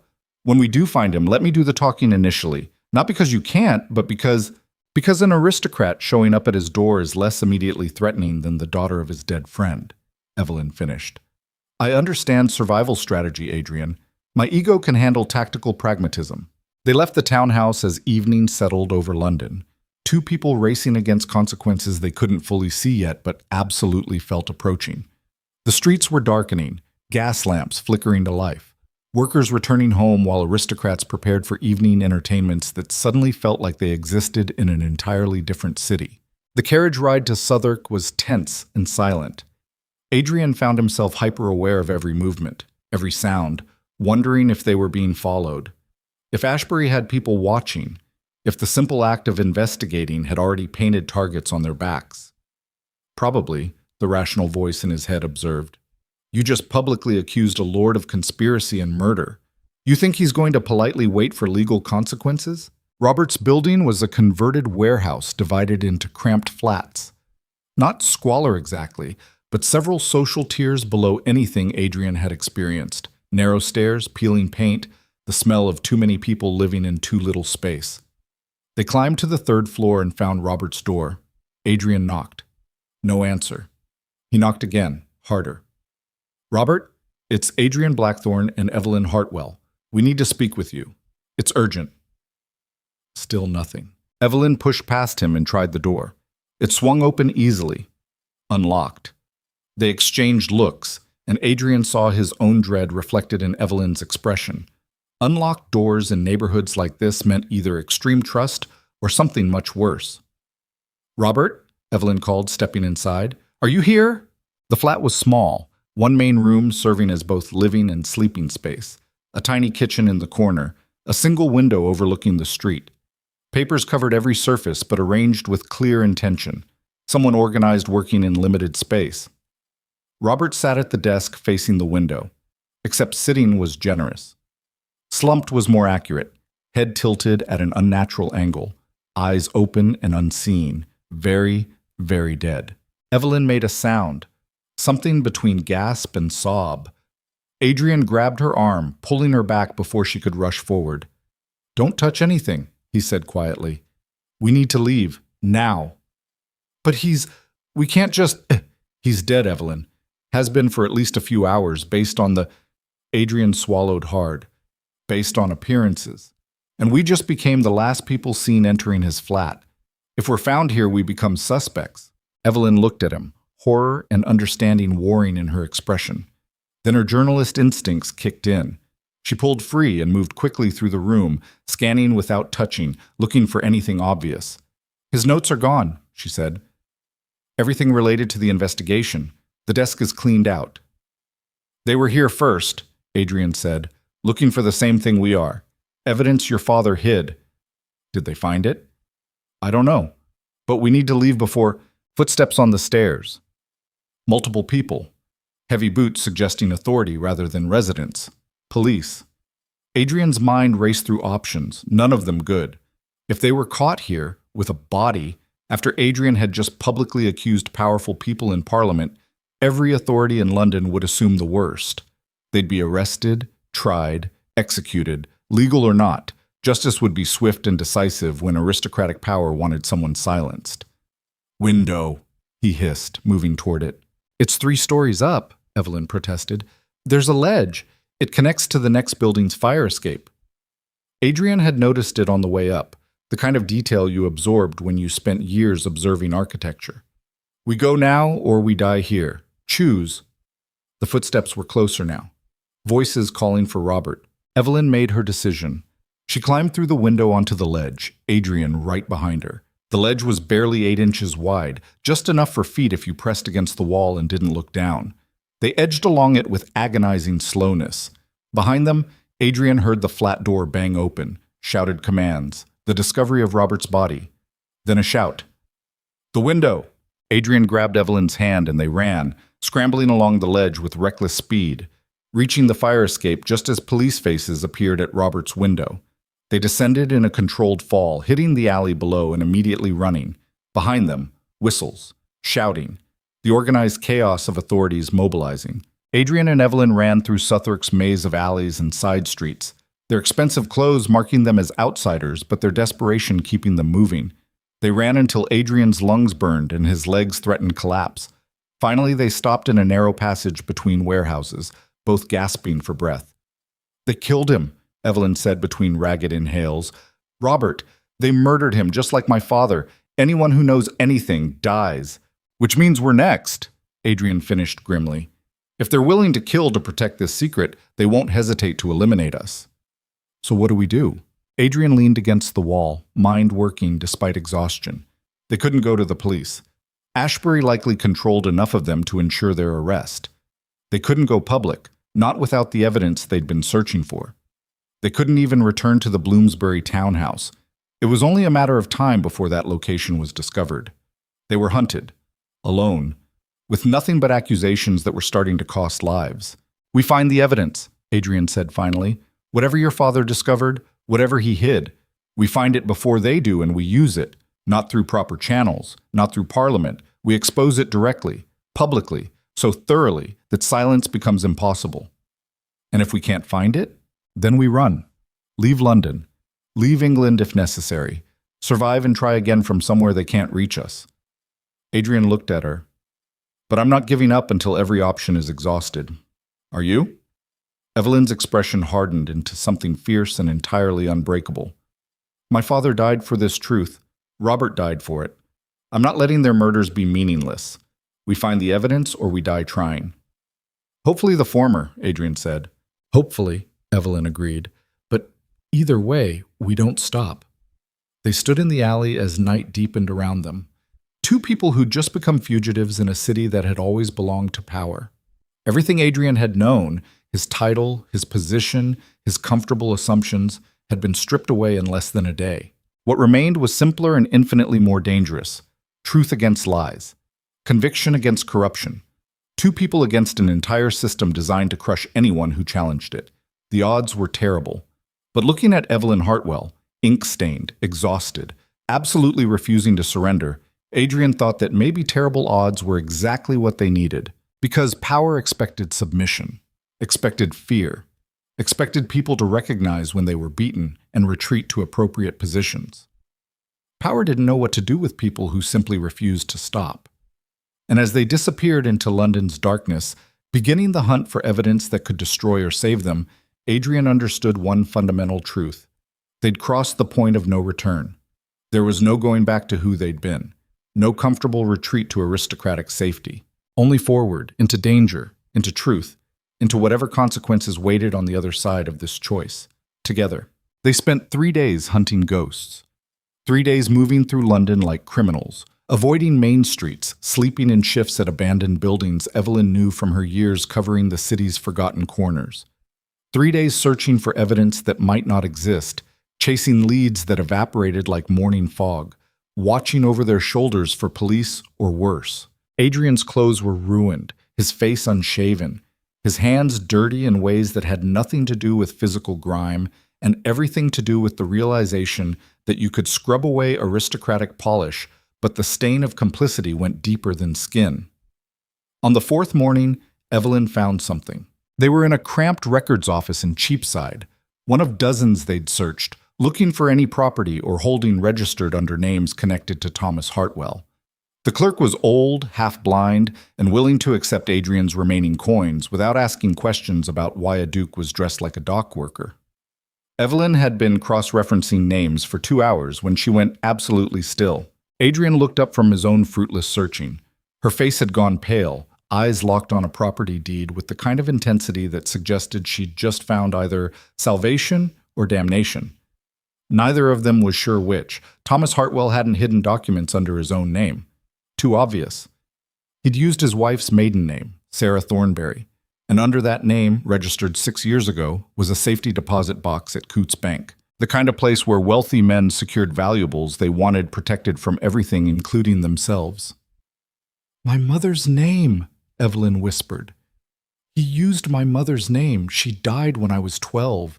He barely spoke of her after." "I never would have thought." "That's exactly why it works," Adrian said. "Hidden in plain sight. A name with emotional weight that you'd overlook precisely because it hurt too much to examine closely." Evelyn's hand shook slightly as she copied the information. "Coots won't just hand over a safety deposit box. They'll require documentation, proof of relationship, legal authorization." "Or a duke with enough authority to make them nervous about refusing," Adrian said grimly. "My title is worthless socially now, but banks still recognize hereditary power, especially when accompanied by threats of parliamentary inquiry." It was corruption dressed as strategy. Using the same aristocratic weight he'd been condemning to accomplish goals the system would never otherwise permit. The irony tasted like ashes. But Robert was dead. Thomas Hartwell was dead. More people would die if they failed to stop this. Sometimes survival required becoming exactly what you hated. They reached Coots just after noon, a building that radiated old money and older discretion.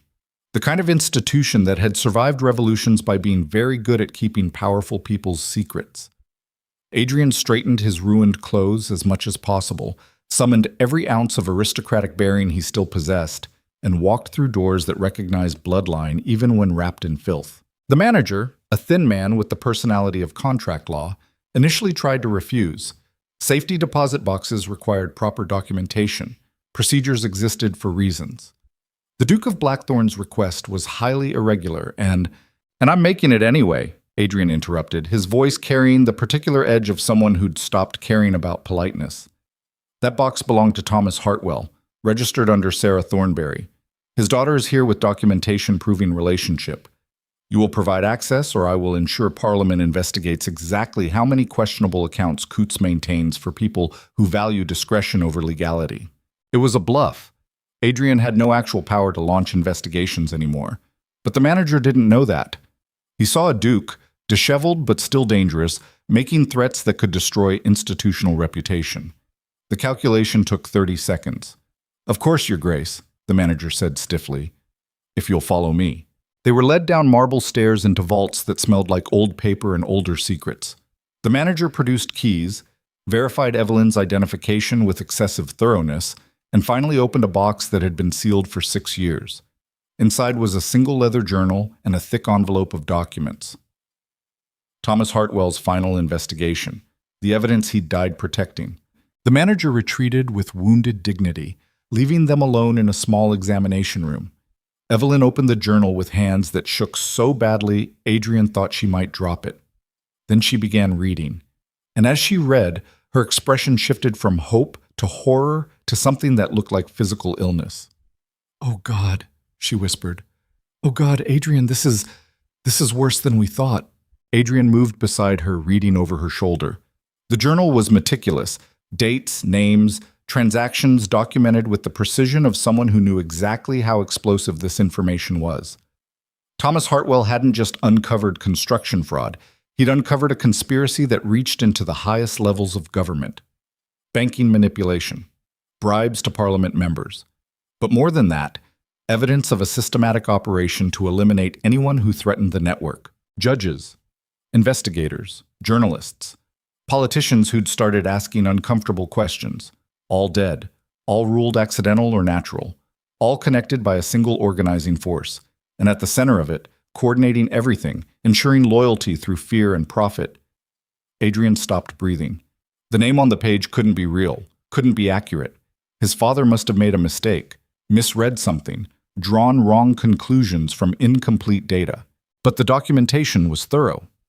Bank transfers, meeting records, correspondence in handwriting, Adrian recognized from 1,000 childhood memories. Margaret Blackthorne, his mother, the Dowager Duchess, not a passive beneficiary of corruption, the architect of it. For 20 years, she'd been coordinating the network that protected aristocratic interests through systematic elimination of threats. Thomas Hartwell had discovered it, had documented her role, had been preparing to expose everything when his carriage wheel mysteriously failed on a bridge. Adrian's mother had ordered his death, just as she'd likely ordered Robert's, just as she would order theirs if given the opportunity. The woman who'd raised him, taught him duty, insisted on maintaining family legacy at any cost. The cost, it turned out, was measured in corpses. Evelyn was watching him with an expression somewhere between sympathy and accusation. "Adrian," she said carefully. "Your mother is a murderer," Adrian finished, his voice sounding distant even to himself. "She's been orchestrating this entire system, not just participating, leading it." The room tilted slightly. Adrian sat down hard on a wooden chair, the journal pages swimming in his vision. Every memory was recontextualizing itself, every conversation about duty and legacy suddenly revealing deeper meaning. His mother hadn't been teaching him to maintain aristocratic power. She'd been training him to protect a criminal empire built on strategic murder. And he'd almost let her. "There's more," Evelyn said quietly, turning pages. "Your father. He found out. 5 years ago, he discovered what she was doing. He was going to expose it. And then he died," Adrian said flatly. "Suddenly, unexpectedly, heart failure. The doctors said it was natural." "Your father's death is documented here too," Evelyn confirmed. "Poison, administered slowly over months, made to look like deteriorating health." Adrian had mourned his father, grieved him, accepted his death as tragic but inevitable. And the entire time his mother had been the one who'd killed him. She'd murdered her own husband to protect her conspiracy. "What's one more body when you've already built a foundation on them?" Adrian thought with hysterical clarity. "What's one husband when you're maintaining an empire?" "We have to stop her," Evelyn said. "Everything we've been fighting, every death, every cover-up, it all leads back to her. She's the one who needs to be exposed." Adrian knew she was right, knew that justice demanded his mother face consequences, knew that truth mattered more than blood. But the part of him that was still a son, the boy who'd sought her approval, craved her rare moments of warmth, believed her lessons about duty, that part was screaming, "You can't destroy your own mother. You can't be the weapon that brings down everything she built. That's not honor. That's patricide by another name." Another voice, colder, harder, responded, "She killed your father. She's killed dozens. She'll kill you both without hesitation if it protects her network. Mercy isn't virtue when directed at monsters." "Adrian," Evelyn pressed, "we need to move, now. If she knows we found this—" "She doesn't know yet," Adrian interrupted, mind clicking into strategic focus despite emotional chaos. "If she knew, we'd already be dead. We still have time, but not much." "Then what do we do?"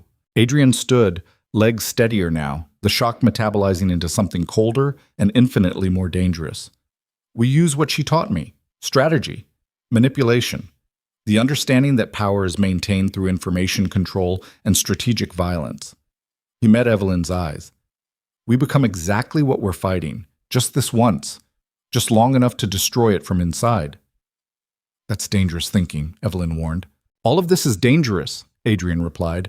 "The question is whether we die as victims or as threats." They left Coots with the journal and documents secured in the leather case. Adrian's mind was already working through possibilities, angles, the kind of aristocratic chess his mother had spent years teaching him. She'd made one critical mistake. She'd assumed he was too weak to actually use what she'd taught him, too bound by sentiment to recognize when family became enemy. She was about to learn how wrong that assumption was. But first, they needed leverage. Evidence alone wasn't enough. His mother had spent 20 years building protection, judges in her pocket, police chiefs who owed loyalty, politicians whose careers she'd made or destroyed. Exposing her would require more than truth. It would require force, and Adrian knew exactly where to find it. "We need to contact someone," he said as they walked through London streets that felt progressively more hostile. "Someone with power independent of aristocratic influence. Someone who benefits from destroying my mother's network." "Who?" Evelyn asked. "Lord Pembroke, my mother's primary rival." Adrian's smile was cold. "They've been engaged in a decades-long battle for parliamentary influence. If we offer him evidence that destroys her, he'll use it, not because he cares about justice, because it eliminates his competition." "That's using corruption to fight corruption," Evelyn said. "Yes," Adrian agreed. "Welcome to aristocratic warfare. The side you choose matters less than whether you win." They spent the next 2 hours arranging a meeting, carefully, through intermediaries, ensuring nothing could be traced back to them before they were ready.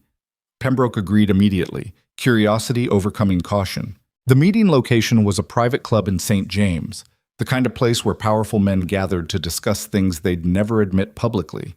Adrian and Evelyn arrived after dark, dressed in clothes they'd stolen from a boarding house, looking like everything aristocracy feared about lower classes infiltrating their spaces. Perfect camouflage. Lord Pembroke was waiting in a private room, an old man with sharp eyes and sharper instincts. He studied them both with the assessment of someone used to identifying threats and opportunities often simultaneously. "The Duke of Blackthorn," Pembroke said, voice carrying amusement, looking decidedly less ducal than usual. "And this must be the journalist causing such entertaining chaos." "Miss Evelyn Hartwell," Adrian confirmed. "We have information you'll want. Information about Margaret Blackthorn's operations." Pembroke's amusement faded. "Bold opening. Also potentially suicidal. Your mother doesn't appreciate people discussing her business." "My mother runs a murder network that's been eliminating threats to aristocratic power for 20 years, Adrian said bluntly. "We have documentation, names, bank records, evidence of at least 30 deaths she orchestrated." The old lord went very still. "That's a serious accusation." "It's a serious crime," Adrian replied. He placed the journal on the table between them. "Thomas Hartwell documented everything before she had him killed. This is your opportunity to destroy your primary rival. We're offering it freely, in exchange for one thing." "Which is?" "Public exposure. Not just arrest. Not quiet retirement. Full public trial. Every crime revealed. Every name documented." Adrian's voice was ice. "I want my mother's legacy destroyed so thoroughly that the Blackthorn name becomes synonymous with corruption instead of power." Pembroke picked up the journal, began reading. His expression shifted as he processed the scope of documentation. When he finally looked up, something like respect flickered in his eyes. "You're willing to destroy your own family to stop her," Pembroke observed. "My family is already destroyed," Adrian corrected. "I'm just deciding whether it ends in continued corruption or actual consequences. Your mother will fight this. She has resources, loyalty, people who owe her everything." "Then you'll have to be more vicious than she is," Adrian said. "Use parliamentary authority. Force investigations. Make it so expensive to protect her that her allies abandon ship." He paused. "Or admit you're not strong enough to take her down. That after decades of rivalry, she's simply better at power than you are." The challenge was deliberate. Men like Pembroke didn't resist opportunities to prove superiority, especially when wrapped in personal vendetta. "I'll do it," Pembroke said finally. "But understand something, boy. Once I start this, there's no stopping. Your mother will fight with everything she has. Many people will be destroyed, including possibly you. Are you prepared for that?" Adrian thought of his father, of Thomas Hartwell, of Robert and Michael Brennan, and all the nameless people crushed under aristocratic wheels. "I'm prepared," he said. "Then we begin tomorrow." Pembroke stood. "Parliamentary session. I'll bring formal charges. With this documentation, she won't be able to deflect. The investigation will be immediate and very public. Good, Adrian said. They left the club quickly, disappearing into London darkness before anyone could recognize them. Evelyn was quiet for several blocks before finally speaking. You just weaponized your mother's rival against her, she said. Used aristocratic competition to accomplish what justice couldn't. That's exactly the kind of manipulation she would use. I know, Adrian admitted. Does that bother you? Becoming what you hate? Less than letting her continue murdering people, Adrian replied. Sometimes survival requires compromising principles. The trick is knowing when you've compromised too far to come back. And have you? Evelyn challenged. Adrian didn't answer, because he didn't know. The line between necessary evil and actual evil was thinner than he'd ever imagined, and he was walking it with the same calculated precision his mother had taught him. Maybe that made him exactly like her. Maybe fighting monsters required becoming monstrous, or maybe recognizing the difference, caring about the difference, was what separated strategic cruelty from systematic evil. He was still deciding which category he belonged to. They returned to a different safe house, a basement room in Whitechapel that Evelyn had secured through contacts she wouldn't name. Rough, cold, the kind of place where people disappeared when they needed invisibility more than comfort. They'd been there 2 hours when the door opened, not forced, not broken. Simply opened as if the lock had been meaningless. Margaret Blackthorne stood in the doorway, flanked by 2 men Adrian didn't recognize but whose bearing suggested violence was their primary qualification. His mother looked exactly as she always did, impeccably dressed, silver hair perfect, expression controlled except for the cold fury burning behind pale blue eyes. Adrian, she said quietly, you've been difficult to locate. Adrian stood slowly, positioning himself slightly in front of Evelyn. Mother, how did you find us? Did you really think you could move through London without me knowing? Margaret's smile was cold. I've been tracking you since you left Parliament, watching, waiting to see how far this embarrassing rebellion would go. She stepped inside and the 2 men followed, closing the door. I'd hoped you'd come to your senses, realize your mistake, return home appropriately contrite. I'm not coming home, Adrian said. No, Margaret agreed. You're not, because you've committed the one sin I cannot forgive. Her eyes moved to the leather case containing the journal. You stole from me, exposed family business to enemies, allied with trash. She glanced dismissively at Evelyn. Against your own blood. You murdered my father, Adrian said flatly. You murdered dozens of people. You're a criminal running a conspiracy hidden behind aristocratic respectability. I am a woman who understood what was necessary to maintain our position, Margaret corrected. Your father was weak, sentimental. He would have destroyed everything our family built because of misguided conscience. I did what was required. You poisoned him. I protected our legacy. Margaret's voice remained eerily calm. Just as I've protected it from every other threat over 20 years, journalists who asked too many questions, politicians who couldn't be bought, anyone who threatened the system that keeps our world functioning. That's not protection, Evelyn interjected. That's systematic murder. Margaret looked at her the way someone might regard an insect. And you're the daughter of the man who couldn't recognize when to stop. Thomas Hartwell was brilliant but foolish. He thought exposing truth mattered more than survival. That died with him. You killed him, Evelyn said, voice shaking with rage. I ordered it done, Margaret corrected. There's a difference. I don't dirty my hands personally. That's what people like these gentlemen are for. She nodded to her enforcers. They're very good at making problems disappear quietly. Adrian's blood turned to ice. She wasn't here to talk. She was here to eliminate the threat permanently. Him, Evelyn, the journal. Everything that could expose her.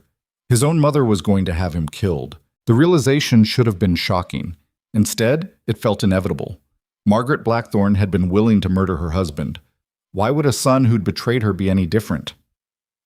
You're going to kill us, Adrian said. Not a question. I'm going to correct a mistake, Margaret replied.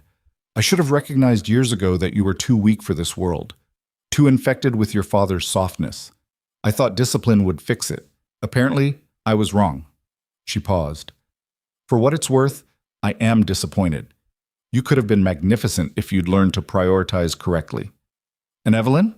A loose end. like her father before her. Margaret's expression didn't change. This conspiracy you're so concerned about exists for a reason, Adrian.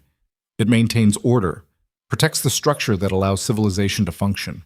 Without people like me willing to make hard choices, everything collapses into chaos. You're justifying murder as social maintenance, Adrian said. I'm explaining reality to a child who never learned how power actually works, Margaret countered. You wanted to expose me, destroy the network, bring everything into light where it can be judged by people too stupid to understand necessity. She stepped closer. So here's your education. Power isn't maintained through morality. It's maintained through fear and strategic violence. And right now you're learning what happens when someone forgets their place. The two enforcers moved forward, not rushing. Professional. The kind of men who'd done this dozens of times. Adrian had seconds to make a choice. Fight, which was pointless against trained killers. Surrender, which meant death for both of them. Or the third option, the one that required becoming exactly what he'd been fighting against. He moved before conscious thought completed, grabbed the oil lamp from the table and threw it at the nearest enforcer. Glass shattered. Fire spread across the man's coat. He screamed and stumbled back. Adrian shoved Evelyn toward the room's single window, small but accessible. Go! Now! Adrian, go! She went. Through this window into the alley beyond. The second enforcer lunged for her, but Adrian grabbed a chair and swung it with desperate strength. Connected with the man's head. Not enough to stop him, but enough to slow. Margaret hadn't moved, just watched with cold assessment as her son fought for his life against men she'd sent to kill him. You're only delaying the inevitable, she said calmly. Even if you escape tonight, I'll find you. I have resources you can't imagine. Reach you can't escape. You've declared war on the entire system, Adrian. You cannot win. Maybe not, Adrian gasped, backing toward the window. But I can make you lose. He went through the window, landing hard in the alley beside Evelyn.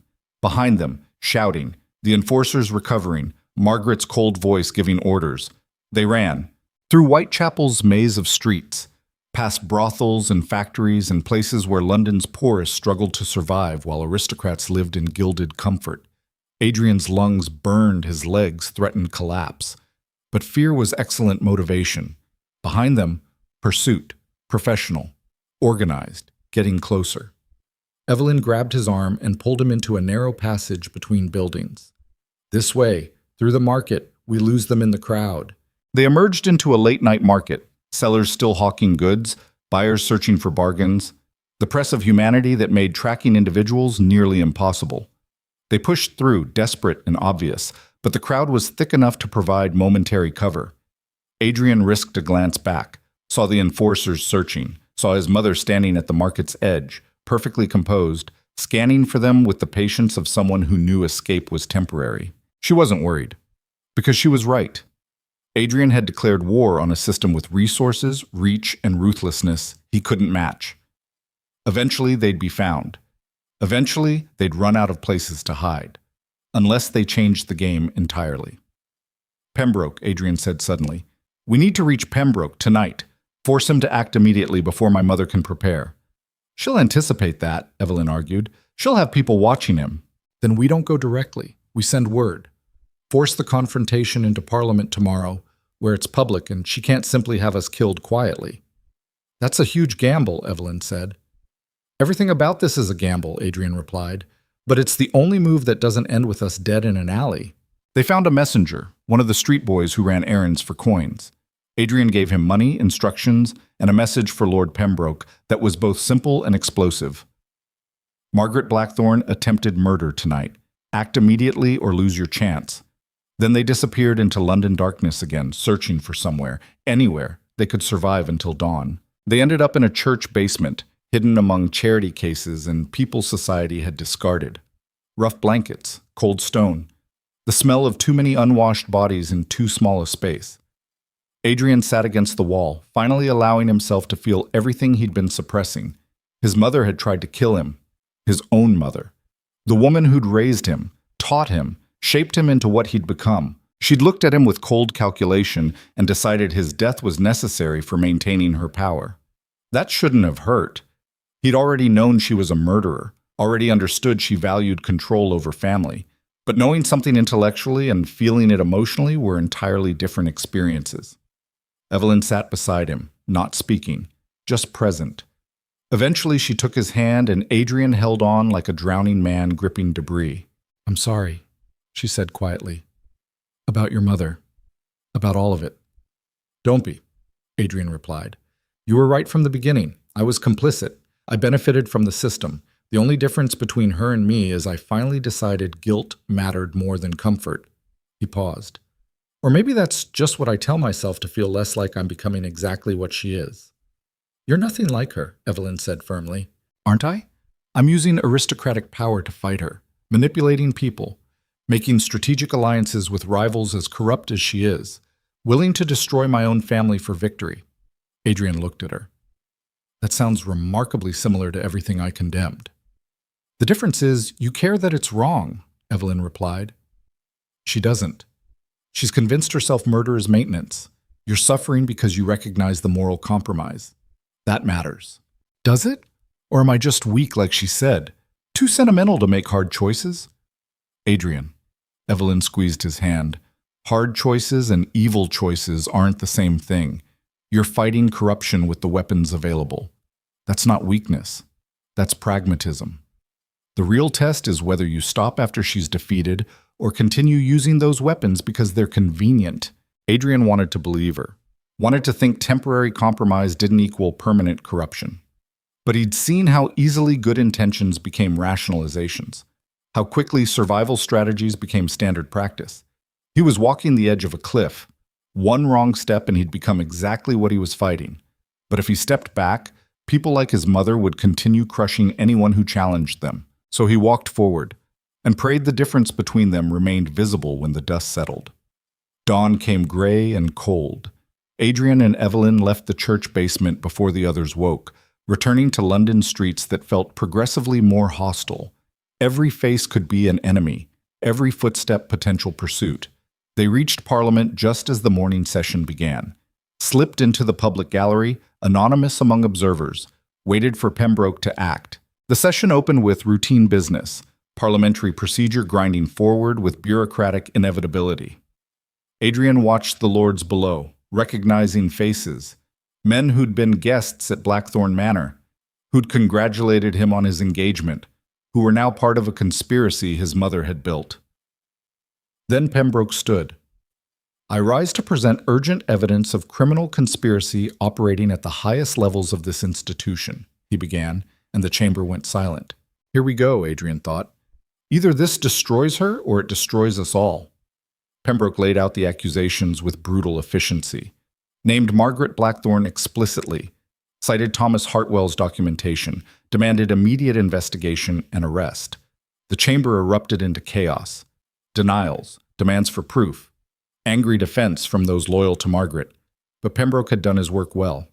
The evidence was too detailed to dismiss, the accusations too specific to ignore. And Margaret, sitting in the observer's gallery where aristocratic women watched their men conduct business, simply smiled.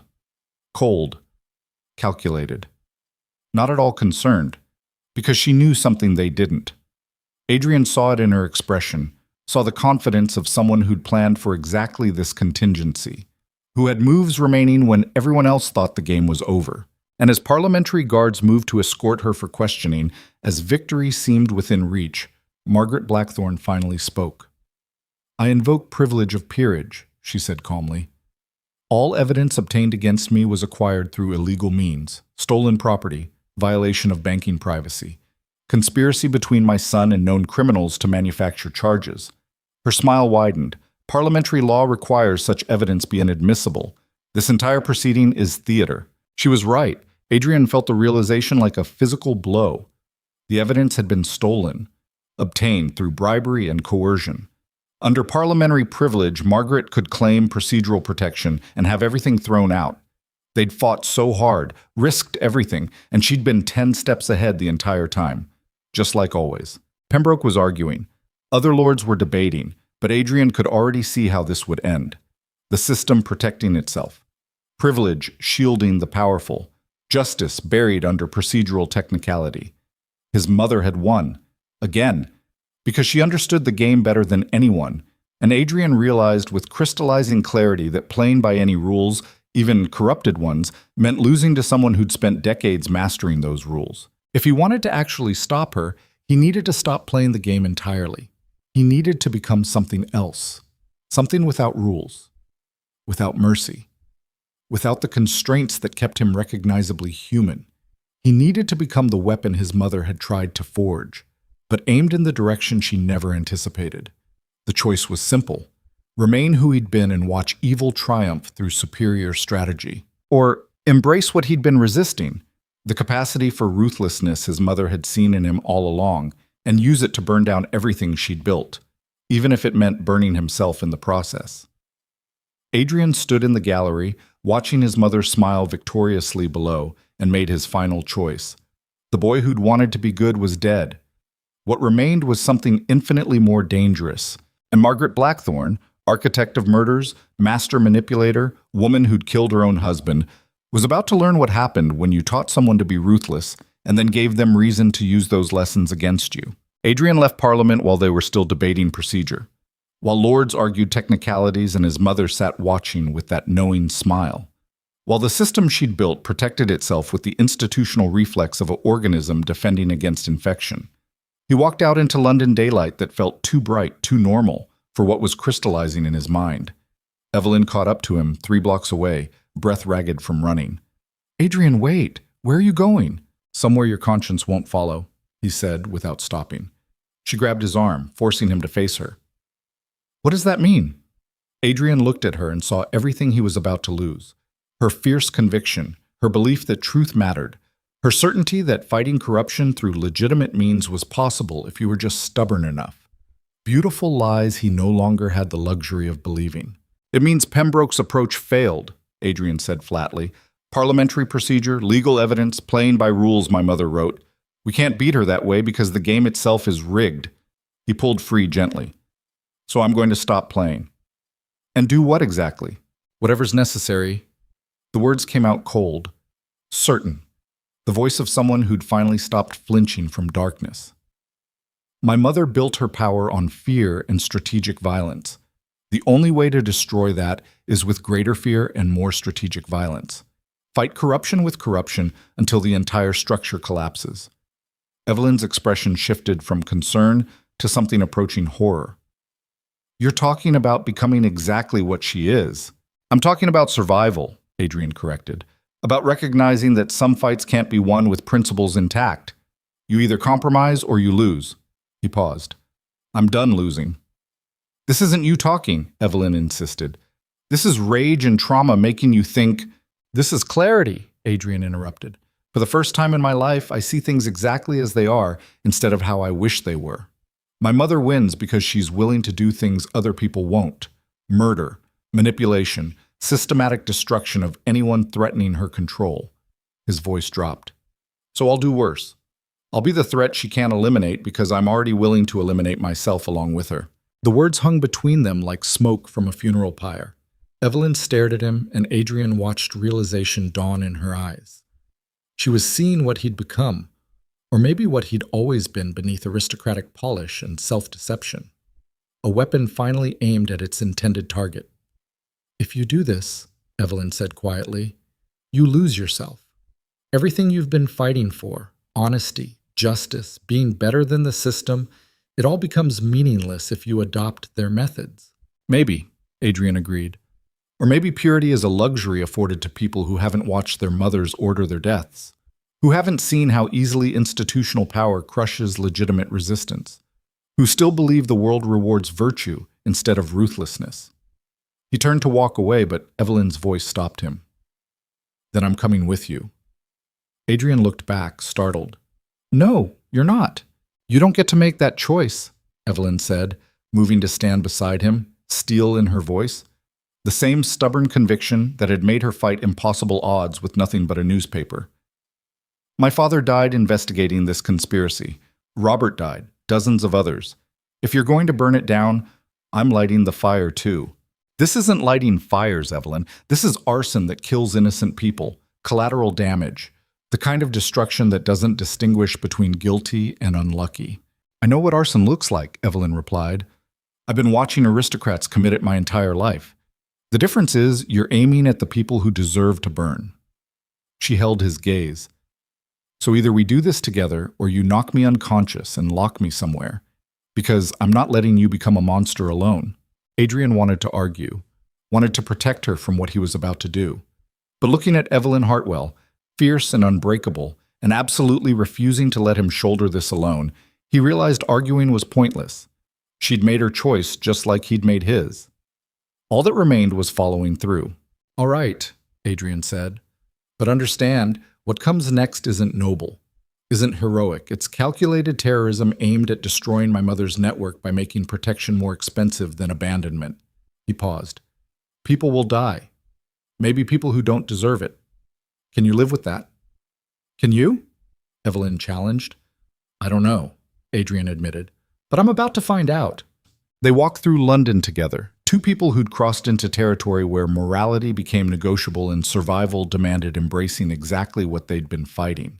The city around them continued its normal rhythms, merchants selling, workers laboring, aristocrats conducting business behind closed doors. None of them knew war had just been declared, but they would, soon. Totke. Adrian's first target was Sir Charles Thornton, Member of Parliament, one of his mother's primary enforcers. The man who'd arranged at least 6 murders documented in Thomas Hartwell's journal, including a judge who'd been investigating banking irregularities. Thornton lived in Belgravia, protected by wealth and social standing, and the assumption that people of his position were untouchable. Assumptions were dangerous things. Adrian and Evelyn spent 2 days watching Thornton's routine, learning his habits, identifying vulnerabilities. The kind of patient surveillance his mother had taught him for business negotiations, now repurposed for something infinitely darker. Thornton had a mistress in Chelsea, visited her every Thursday evening while his wife attended charity functions. The journey took him through a particular stretch of road, poorly lit, minimally trafficked, perfect for what Adrian had in mind. He didn't enjoy the planning, didn't feel righteous or justified, just cold and focused and willing to do what parliamentary procedure couldn't accomplish. On Thursday evening, they waited. Thornton's carriage appeared exactly on schedule, rattling over cobblestones with the confidence of routine. Adrian stepped into the road, dressed in rough clothes that suggested working class rather than aristocracy. The carriage driver called out warning, started to slow. Then Evelyn threw the brick. It wasn't aimed at Thornton, just the carriage wheel. The impact splintered wood already weakened by Adrian's careful sabotage the night before. The wheel collapsed. The carriage lurched, tilted, threw Thornton against the door. Adrian was moving before the driver fully processed what happened. Up onto the carriage, knife in hand, not to kill, not yet, but to threaten. To create the terror his mother had wielded so effectively. Thornton's face appeared at the window, already bleeding from where he'd struck the frame. His eyes went wide when he recognized Adrian. "Your Grace," he stammered, "what is the meaning of—" "You helped my mother murder at least 6 people," Adrian interrupted, voice flat, "including Judge Morrison. You arranged the house fire that killed him and his family." "I don't know what you're talking about." Adrian pressed the knife against the carriage door, not threatening Thornton directly, but making the potential absolutely clear. "I have documentation. Correspondence between you and my mother explicitly discussing Morrison's elimination. Bank transfers proving you paid the men who set the fire." You can't prove—" "I don't need to prove it in court," Adrian said quietly, "because I'm not taking you to court. I'm giving you a choice. Walk into Parliament tomorrow and confess everything publicly. Name every person involved in my mother's conspiracy.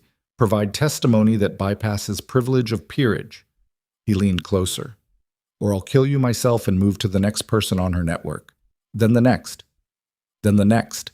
Until someone finally chooses confession over corpse." Thornton's face had gone white.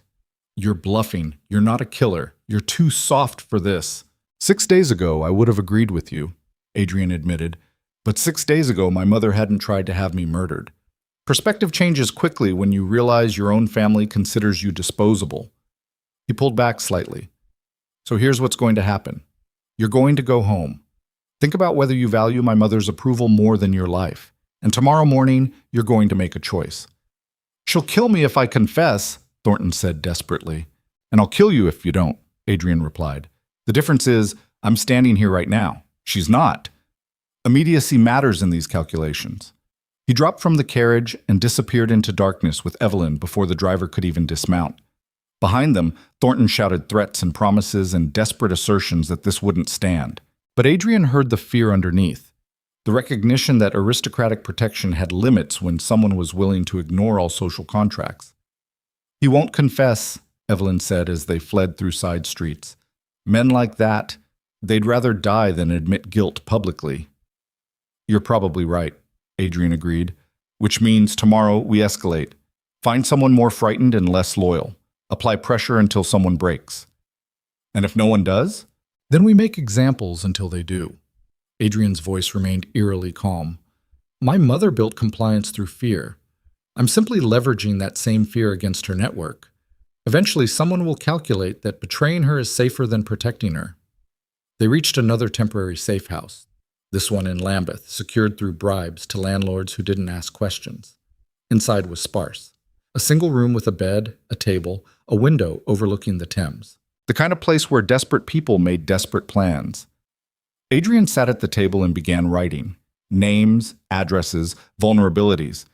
Building a systematic target list the way his mother had probably built hers years ago.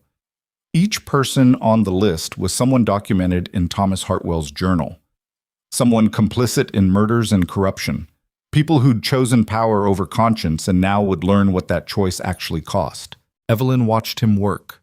Expression unreadable. You're frighteningly good at this, she observed. My mother was an excellent teacher, Adrian replied without looking up.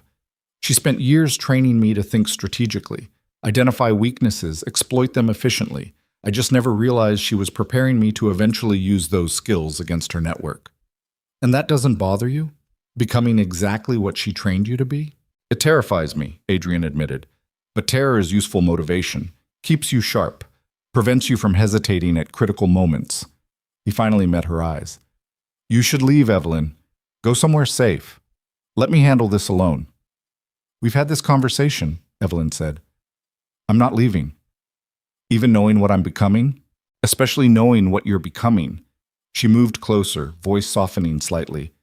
Because someone needs to remember who you were before this. Someone needs to be there when it's over to remind you that monsters can choose to stop being monstrous.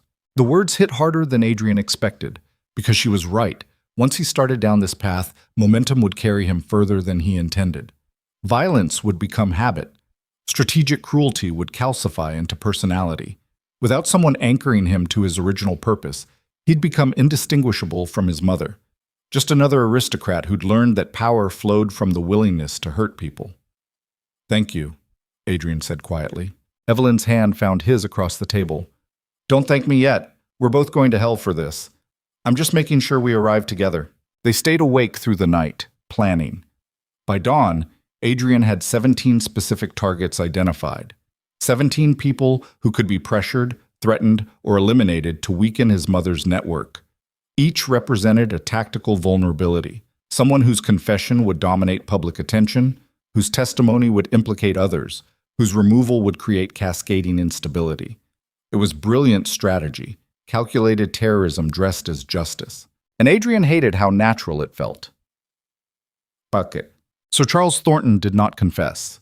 He appeared at Parliament the next morning looking shaken but defiant, immediately reporting Adrian's threats to authorities. Within hours, warrants were issued for Adrian's arrest on charges of assault and attempted extortion. His mother had moved faster than he'd anticipated, turning his own tactics against him by framing it as criminal rather than political. Now, Adrian wasn't a crusader exposing corruption. He was a fugitive threatening respectable lords. The narrative had shifted again. We need to move faster, Adrian said, reading the arrest warrant posted outside Parliament. She's controlling the story, making me the villain.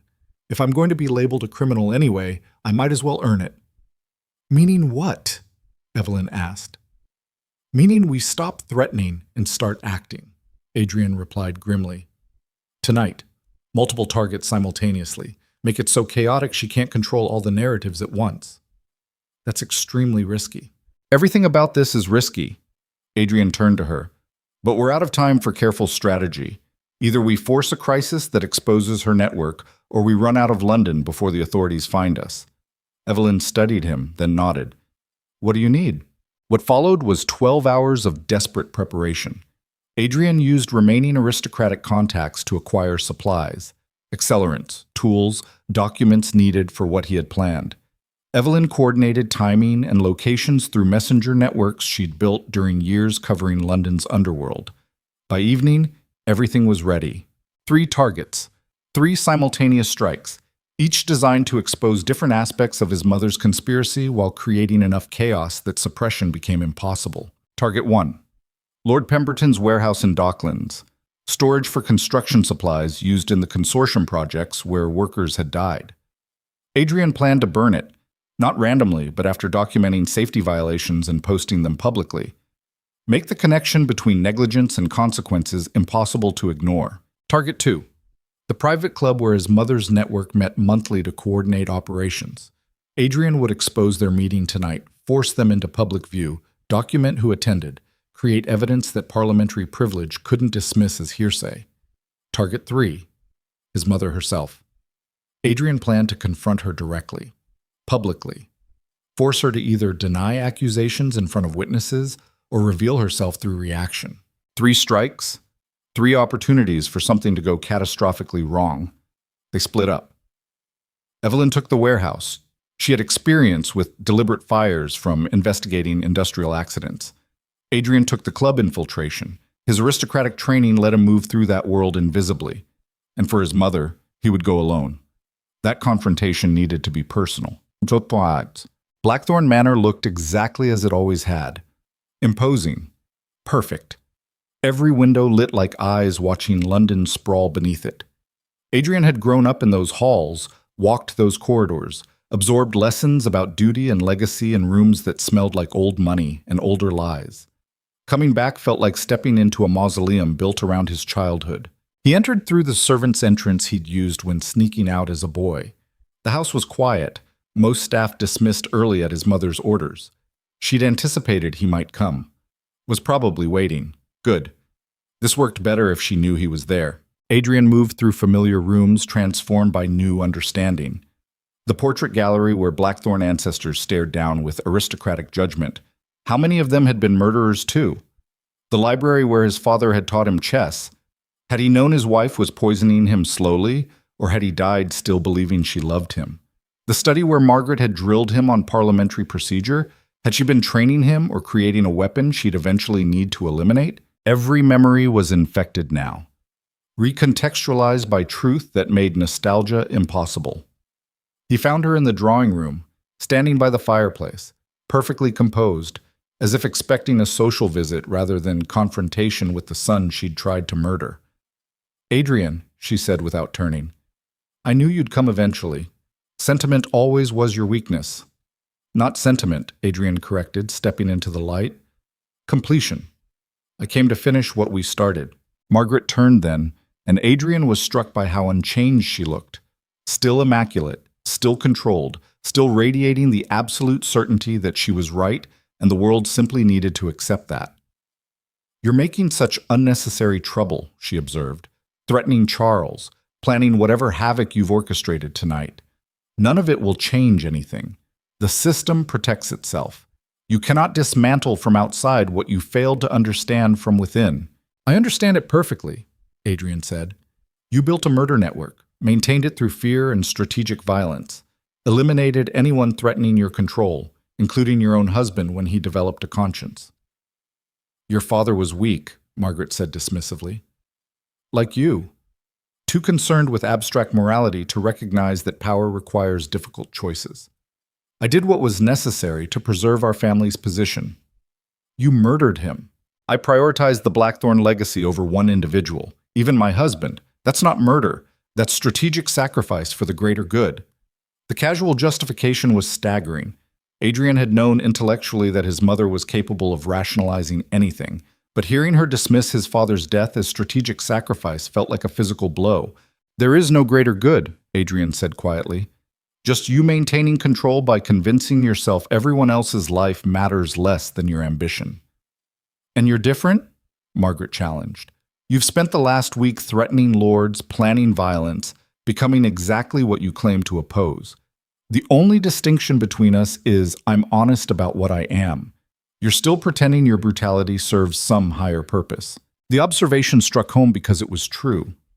Adrian had been lying to himself, dressing revenge as justice, personal rage as righteous crusade. His mother saw through the pretense immediately because she'd spent decades perfecting the same rationalizations. Maybe you're right, Adrian admitted.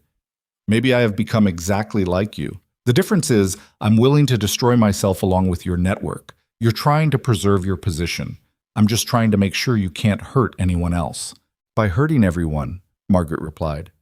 Very noble, very self-destructive, very much like your father's sentimental foolishness. She moved closer, voice dropping. But here's what you haven't considered, Adrian. While you've been planning your righteous rampage, I've been consolidating protection. Every lord you've threatened has now allied with me. Every authority in London is searching for you. You're not a crusader, you're a fugitive everyone wants captured before you do more damage. I know, Adrian said. I'm counting on it. Margaret's expression flickered, first confusion, then calculation, then something approaching understanding. What did you do? Forced a crisis, Adrian replied. Made myself such a threat that dealing with me requires public action. And once it's public, all your private protections become useless. You can't quietly eliminate a problem everyone's watching. You're insane. Probably, Adrian agreed. But insanity has advantages. Sane people are predictable. They follow rules. They can be manipulated through fear of consequences. Insane people who've already lost everything are immune to those pressures. Outside, bells began ringing. Fire alarms from across London. Adrian heard them and knew Evelyn had succeeded at the warehouse. The flames would be visible for miles, impossible to suppress or ignore. One crisis initiated. Margaret heard them too. Her expression hardened. What have you done? What you taught me, Adrian said. Strategic violence for maximum impact. The warehouse burning is documented proof of safety violations. The club meeting you're about to miss is being recorded by journalists I've contacted. And this conversation, he gestured to the shadows behind him where shapes moved, is being witnessed by every servant in this house who you thought you'd dismissed but who I've paid to stay and observe. Margaret's face went white as she realized the trap. Adrian hadn't come for confrontation. He'd come to create witnesses, to force his mother to either confess or damn herself trying to escape. You've destroyed yourself along with me, Margaret said. Arson, conspiracy, everything you've done tonight is criminal. Even if you expose me, you'll hang alongside. I know, Adrian replied. And meant it. He'd crossed too many lines, broken too many laws, committed acts that couldn't be rationalized away as noble. If his mother fell, he'd fall with her. But that was acceptable. Because some structures were so corrupt, the only way to demolish them was from inside. Even if you got buried in the rubble. Margaret saw his certainty and something shifted in her expression. Not fear exactly, but recognition that her son had finally become dangerous in ways she couldn't control. You're willing to die for this, she said quietly. If necessary, Adrian agreed. Are you? The question hung between them like a blade. Margaret Blackthorne had spent 20 years building power, protecting her position, eliminating threats. But she'd always done it from safety, always used others to dirty their hands while she maintained aristocratic distance. Now she faced someone willing to burn it all down, even if the fire consumed him too. And for the first time in Adrian's life, he saw his mother flinch. What do you want? She asked. Confession, Adrian said. Public, complete, every murder documented, every person involved named. You stand before Parliament and admit everything. I'll be executed. Yes, Adrian agreed. You will. But you'll die with the truth exposed. The network destroyed. The system you built dismantled so thoroughly, it can't be rebuilt. And if I refuse, then I release everything tonight. Documents, witnesses, evidence sent to every newspaper in London. You'll still be exposed, but without the opportunity to control the narrative. Your legacy becomes pure villainy, with no chance for redemption through honesty. Adrian paused. At least confession gives you dignity. Refusal just makes you a monster everyone hunts. Margaret stood very still, mind clearly racing through options. Adrian could see her calculating, searching for an escape, a manipulation, some way to turn this around. But he'd learned from her too well. Every angle was covered, every exit blocked. Finally, she spoke. If I do this, confess, expose the network, what happens to you? I face consequences for my actions, Adrian said simply. Everything I've done this week is criminal. I accept that. They'll execute you. Probably. That doesn't concern you? Less than letting you continue murdering people, Adrian replied. I'd rather die honest than live complicit. Margaret studied him for a long moment. Then, unexpectedly, she smiled. Small and bitter and carrying something that might have been pride. You really are my son, after all, she said quietly. Ruthless when necessary. Willing to sacrifice anything for your goals. I spent years thinking you were weak. Turns out you were just waiting for the right motivation. I'm nothing like you, Adrian said. Keep telling yourself that, Margaret replied. But we both know you've crossed every line I ever did. The only difference is the target. She paused. Very well. I'll confess. Publicly. Tomorrow in Parliament. I'll expose everything and accept execution. Relief and horror warred in Adrian's chest. He'd won. His mother would face justice. The network would be destroyed. But victory tasted like ash because he knew what it had cost, who he'd become to achieve it. Thank you, he said quietly. Don't thank me yet, Margaret warned, because you're about to learn what I've known for 20 years. The system doesn't actually want truth. It wants stability. And nothing destabilizes power quite like exposing how it really operates. Her smile widened. You think you're destroying corruption. You're actually destroying the illusion that lets society function. Once that's gone, what remains is chaos. And chaos doesn't produce justice. It produces power vacuums filled by whoever's most ruthless. Then I'll deal with that problem when it comes, Adrian said. Will you? Margaret challenged. Or will you become the next person maintaining order through strategic violence because you've learned that's the only method that actually works? The question burrowed into Adrian's mind like infection. Because she might be right. Destroying his mother's network didn't guarantee something better would replace it. Might just create opportunity for someone equally corrupt but less competent to seize control. Maybe evil was a constant, and the only choice was which face it wore. Before Adrian could respond, the drawing room door burst open. Evelyn stood there, breathing hard, face smudged with soot. Adrian, the warehouse is burning, but there's a problem. Pemberton had workers inside, people who weren't supposed to be there. They're trapped. The words hit like a hammer. Adrian had planned the fire carefully, waited until the warehouse should have been empty. But aristocrats didn't follow predictable schedules. Pemberton had probably ordered late shifts, forced workers into dangerous conditions without concern for their safety. And now those workers were dying in a fire Adrian had set. How many? Adrian asked, voice hollow. At least a dozen, maybe more. The fire's spreading fast. If someone doesn't... Adrian was already moving, out of the drawing room through corridors he'd known since childhood, toward the stables. His mother's voice followed him. There's your answer, Adrian. Chaos produces casualties. Even when your intentions are noble, the results are carnage. Welcome to power. Welcome to understanding why people like me make the choices we do. But Adrian wasn't listening anymore. He was running. Because noble intentions didn't matter if people died for them. Because destroying corruption wasn't worth innocent lives. Because he'd become so focused on vengeance, he'd stopped caring about collateral damage. Just like his mother. And now people were burning because of choices he'd made. Evelyn caught up to him at the stables. Adrian, what are you doing? Fixing this, he said, saddling a horse with shaking hands. Those workers. I'm responsible. I set the fire. I have to...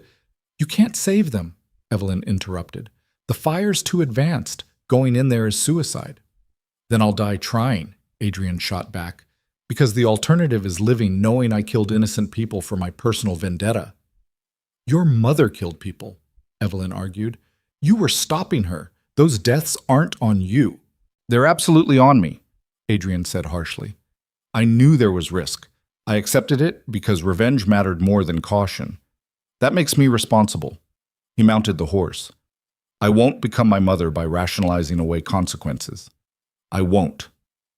Before Evelyn could respond, Adrian was riding, fast, reckless, through London streets toward the Docklands where orange light painted the sky and smoke climbed like a monument to his failure. The warehouse was an inferno when he arrived. Flames consuming wood and cloth and anything combustible with terrifying efficiency. Adrian could hear screaming from inside. Workers trapped by his strategic arson, dying for his righteous crusade against corruption. Firefighters were attempting control, but the blaze had grown too large too quickly. They shouted at Adrian as he dismounted, warning him away, telling him entry was impossible. Adrian ignored them. He'd spent his entire life being told what was impossible by people protecting comfortable lies. Told he couldn't challenge aristocratic power, couldn't expose his mother's crimes, couldn't fight corruption without becoming corrupted. And he'd proven them wrong through sheer stubborn refusal to accept those limitations. One more impossibility wouldn't stop him now. Adrian wrapped cloth around his face and ran into the burning warehouse. Heat hit him like a physical wall, stealing breath, scorching skin. Smoke turned the world into hell, orange and black and roaring with the sound of destruction. He could barely see, barely breathe, but he could hear screaming deeper in the structure.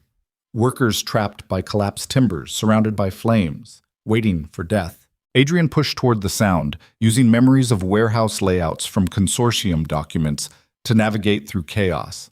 His eyes watered, his lungs burned. His skin felt like it was blistering under clothes that smoked but hadn't quite caught fire yet. He found them in what had been the loading area.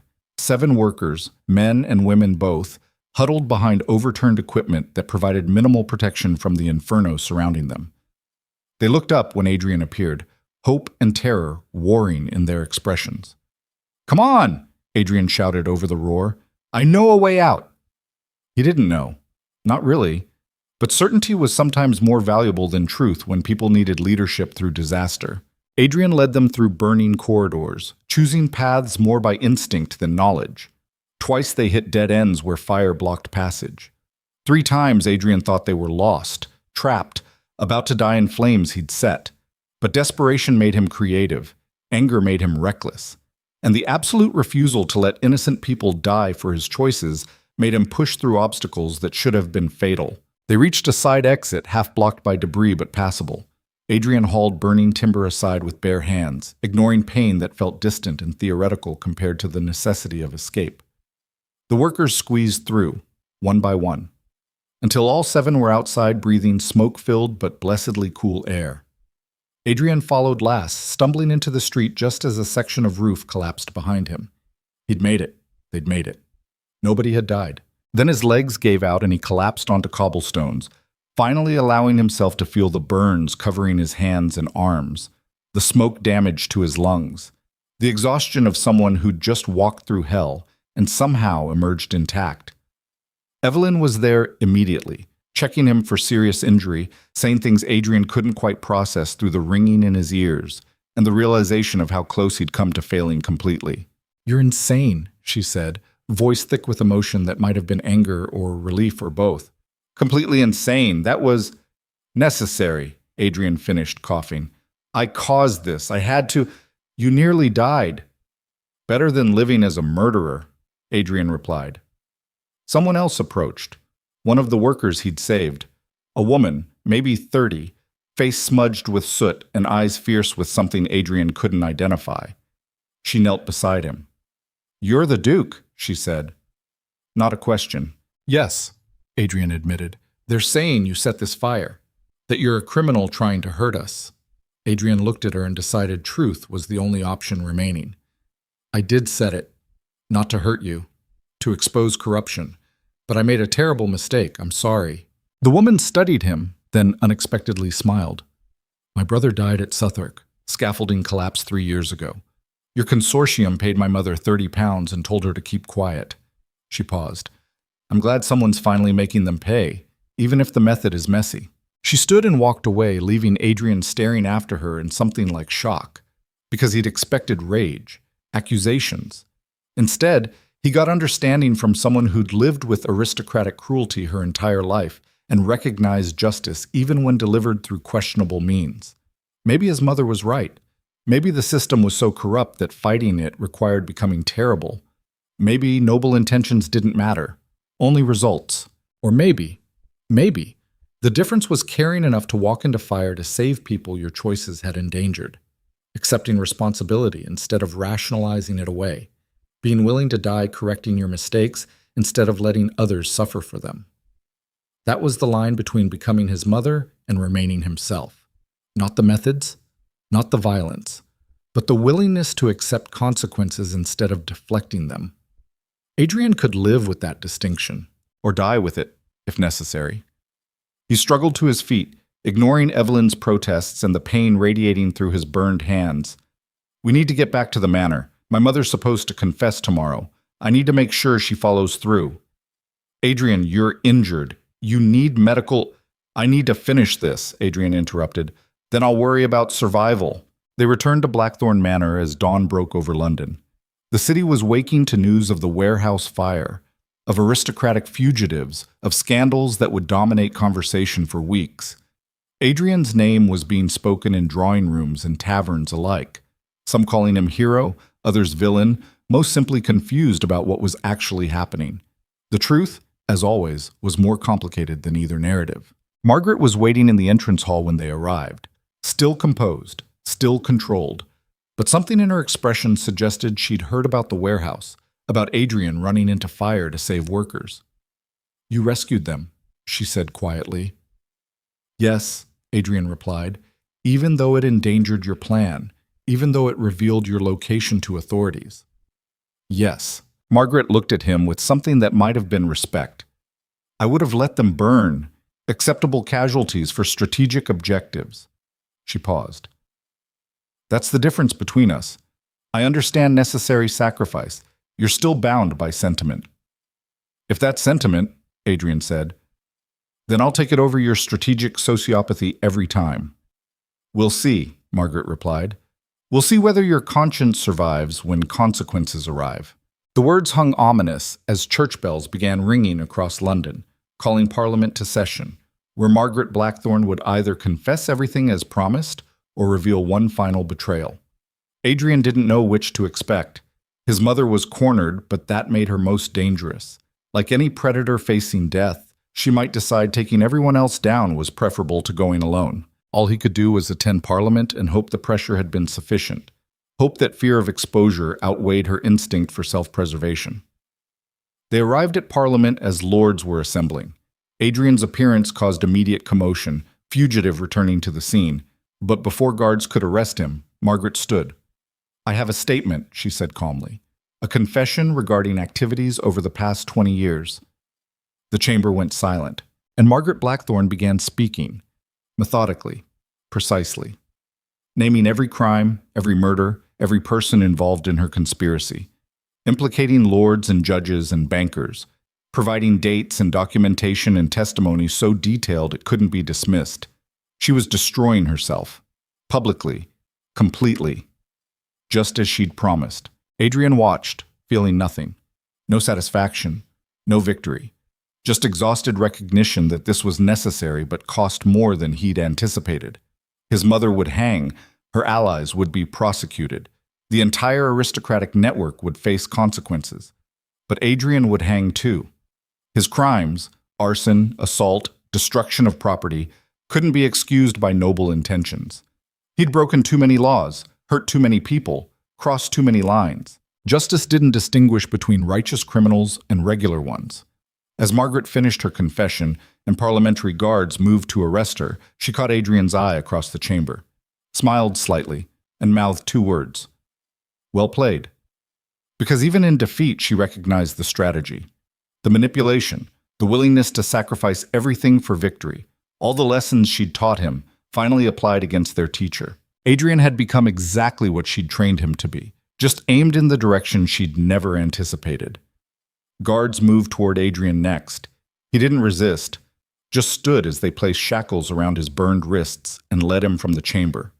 Evelyn tried to follow but was held back, her desperate voice calling his name echoing through corridors as he was taken away. The trial would come. The execution too, probably. But Adrian had accomplished what he'd set out to do. His mother's network was exposed, the conspiracy dismantled, truth forced into light where it couldn't be hidden anymore. Whether that made him hero or villain depended entirely on perspective. And as prison doors closed behind him, Adrian realized he'd stopped caring about the distinction. He'd made his choices, accepted their consequences. Now all that remained was discovering whether those choices had meaning beyond personal vengeance, or if his mother had been right all along, that destroying corruption just created space for new corruption, and noble intentions were nothing but elaborate self-deception. Either way, the answer would come soon enough. The cell was smaller than Adrian expected. 6 paces by 4, stone walls that wept moisture, a single barred window too high to see anything except gray London sky, the kind of space designed to break prisoners through sheer claustrophobic tedium before they ever reach the gallows. Adrian sat on the thin mattress and felt nothing. Not fear. Not regret. Not even relief that the fighting was finally over, just a hollow exhaustion that came from burning through every emotion until only ash remained. 3 days since his arrest. 3 days of silence except for guards delivering meals and the distant sounds of other prisoners. 3 days to contemplate what he'd done and what it had cost. The answer to both was everything. His mother was in a cell somewhere in this same building, awaiting trial that would inevitably end in execution. Her conspiracy had been exposed so thoroughly that even her most loyal allies were fleeing association. Parliament was in chaos. The aristocratic order she'd maintained through strategic murder was collapsing into investigations and accusations, and the kind of public scandal that destroyed families for generations. The Blackthorn name, 400 years of legacy, was finished, not defeated honorably in battle or lost through unfortunate circumstance, destroyed by a mother's systematic evil and her son's desperate response. Adrian had accomplished what he'd set out to do. His mother would face justice. Her victims would be acknowledged. The corruption would be exposed and dismantled. He'd also lost everything in the process. His title was meaningless now. His fortune would be seized to compensate victims. His reputation was divided between those calling him hero and those calling him criminal, and both were partially right. Most significantly, he'd lost himself. The man who'd walked into that first meeting with Evelyn Hartwell, naive, conflicted, wanting to do right but unsure how, no longer existed. That version had been burned away in warehouse fires and desperate choices, and the realization that fighting monsters required becoming monstrous. What remained wasn't better, just different, harder. Someone who understood that the world didn't reward virtue. It rewarded ruthlessness wrapped in sufficient justification. His mother's final lesson, delivered through her own destruction. The cell door opened. Adrian looked up expecting guards, but found Evelyn instead. She looked terrible, exhausted, rumpled, eyes red from crying or lack of sleep or both. But she was there, always there, Adrian thought, even when being there made no strategic sense. "They're letting me visit for 10 minutes, Evelyn said, voice rough. "I had to bribe 3 different guards and promise a newspaper interview to the warden." "You shouldn't have come," Adrian replied. "Association with me will destroy whatever journalistic credibility you've built." "My credibility was destroyed the moment I helped you set that warehouse fire," Evelyn said, moving to sit beside him on the narrow mattress. "We're both criminals now, Adrian. The difference is they're letting me remain free while they decide what to do with you." "That's because you were following my lead, coerced by aristocratic pressure. They'll frame it as the poor journalist manipulated by the corrupt duke."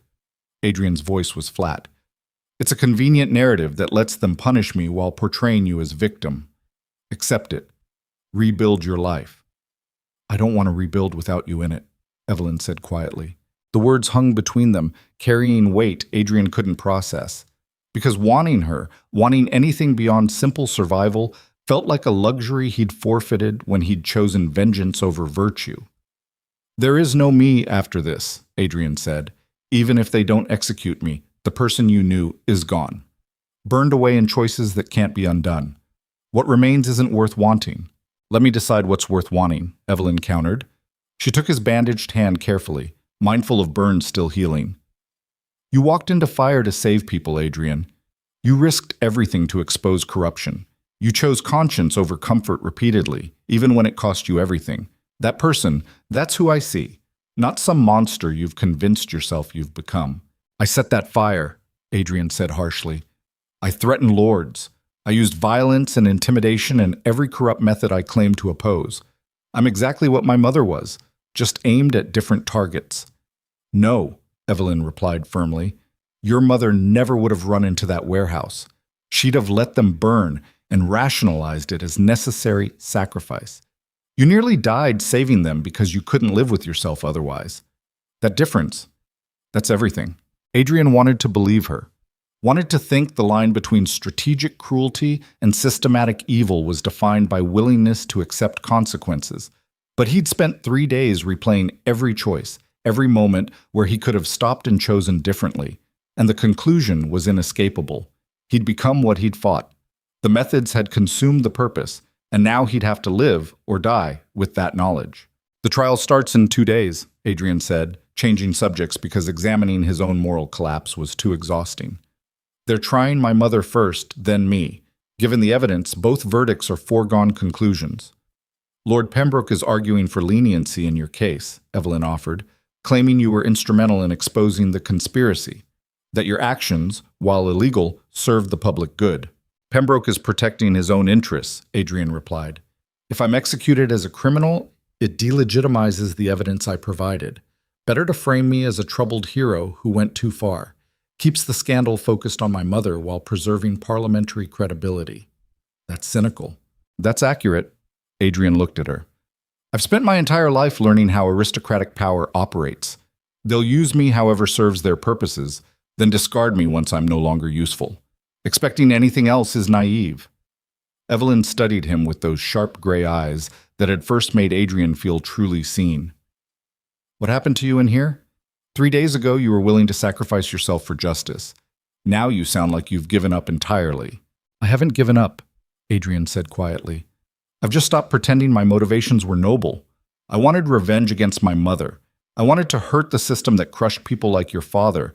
I wanted to feel like my existence mattered instead of just being decorative inheritance. He paused. Justice was the story I told myself, but the truth is simpler and uglier. I was angry and powerless and desperate to make someone, anyone, hurt as much as I did. And saving those workers? Evelyn challenged. That was revenge too? That was guilt, Adrian replied. Recognition that my anger had endangered innocent people. It wasn't heroism, just damage control for my own mistakes. You're so determined to see yourself as villainous, Evelyn said, frustration bleeding into her voice. Why?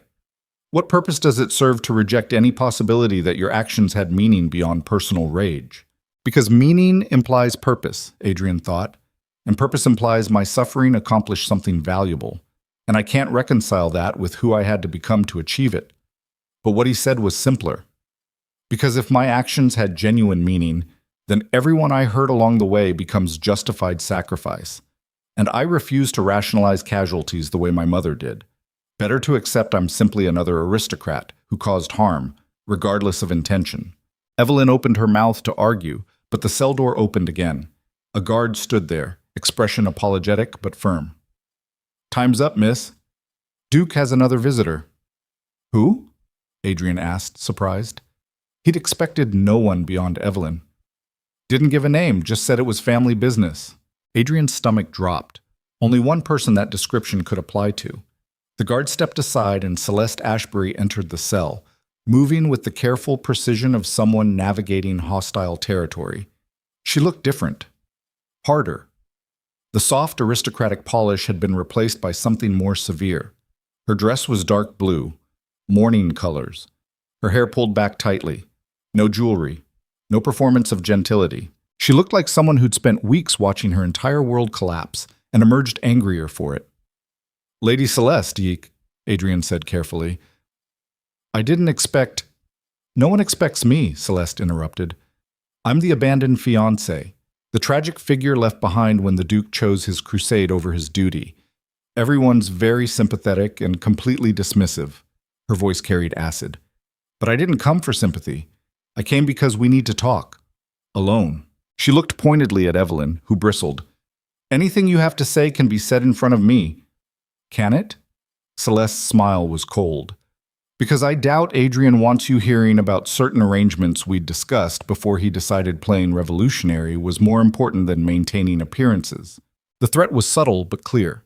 Adrian had confided things to Celeste during their engagement, doubts about his family, concerns about the consortium, enough to potentially damage him further if she chose to weaponize that information. It's fine, Adrian said to Evelyn. Give us a moment. Evelyn looked like she wanted to argue, but eventually nodded and left. The door closed, leaving Adrian alone with the woman he'd abandoned at the altar of his own righteous anger. Celeste waited until footsteps faded before speaking. "My father is dead." The words hit Adrian like a physical blow. "What?" "Executed himself 2 days ago. Poison. Rather than face trial and execution by the state, he chose his own end." Celeste's voice remained eerily calm. "He left a note, very brief. Said he couldn't bear the shame of public trial, that the Ashbury name deserved better than becoming synonymous with conspiracy and murder." "Celeste, I'm—" "Sorry?" she finished. "Don't be. He was complicit in everything your mother documented, probably ordered deaths himself. He deserved worse than a quick poison exit." She moved closer, and Adrian saw tears tracking down her face despite the controlled voice. "But he was still my father, and you destroyed him." "Your father destroyed himself," Adrian said quietly, "through choices he made long before I exposed them." "Semantics," Celeste replied. "You lit the match. You burned down the entire structure because you couldn't tolerate moral compromise, and now my family is ruined, our fortune seized, our title stripped. I'm 23 years old with no future because you decided your conscience mattered more than stability." The accusation wasn't unfair. Adrian had known exposing the conspiracy would destroy families beyond his own, had accepted that cost as necessary for justice. But hearing it from someone who'd lost everything made the calculation feel different, less like righteous necessity and more like collateral damage he'd been willing to rationalize. "You're right," Adrian said. "I destroyed your family along with mine. I can't undo that. Can't make it acceptable through apology or explanation. All I can offer is acknowledgement that your anger is justified." "I don't want your acknowledgement," Celeste said harshly. "I want you to understand something. You think you're the hero in this story, the noble duke who sacrificed everything to expose corruption. But from where I'm standing, you're just another aristocrat who decided his personal crusade mattered more than everyone else's lives." "I know," Adrian replied, and meant it.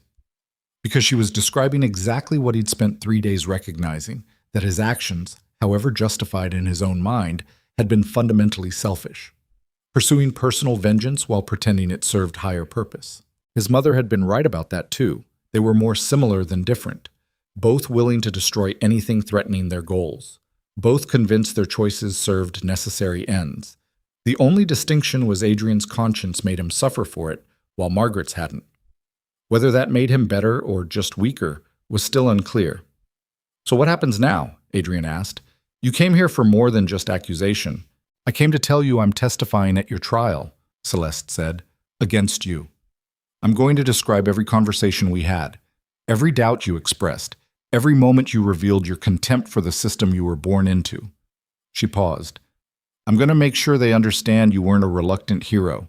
You were an angry aristocrat who chose destruction because building anything positive was too difficult."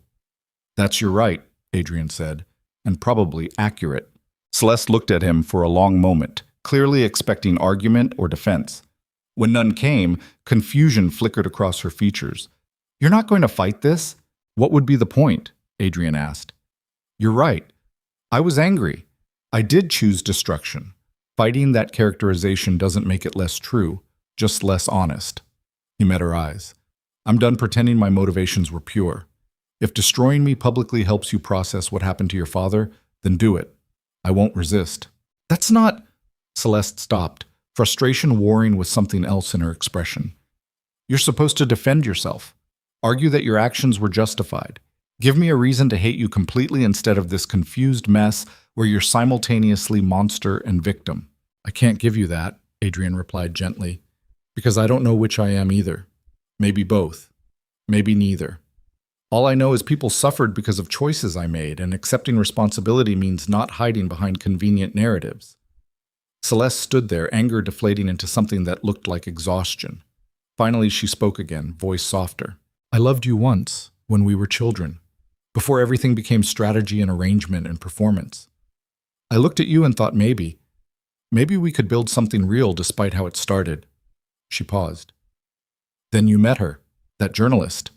And I watched you come alive in ways you never did with me, and I realized I'd never had you at all, just the performance of you doing what was expected." "I'm sorry," Adrian said, and meant it more than any previous apology. You deserved better than someone pretending to be present while actually absent. We all deserved better than what we got, Celeste replied. She moved toward the door, then stopped. For what it's worth, I won't testify against you. I thought I wanted revenge, but standing here listening to you accept responsibility, it's unsatisfying.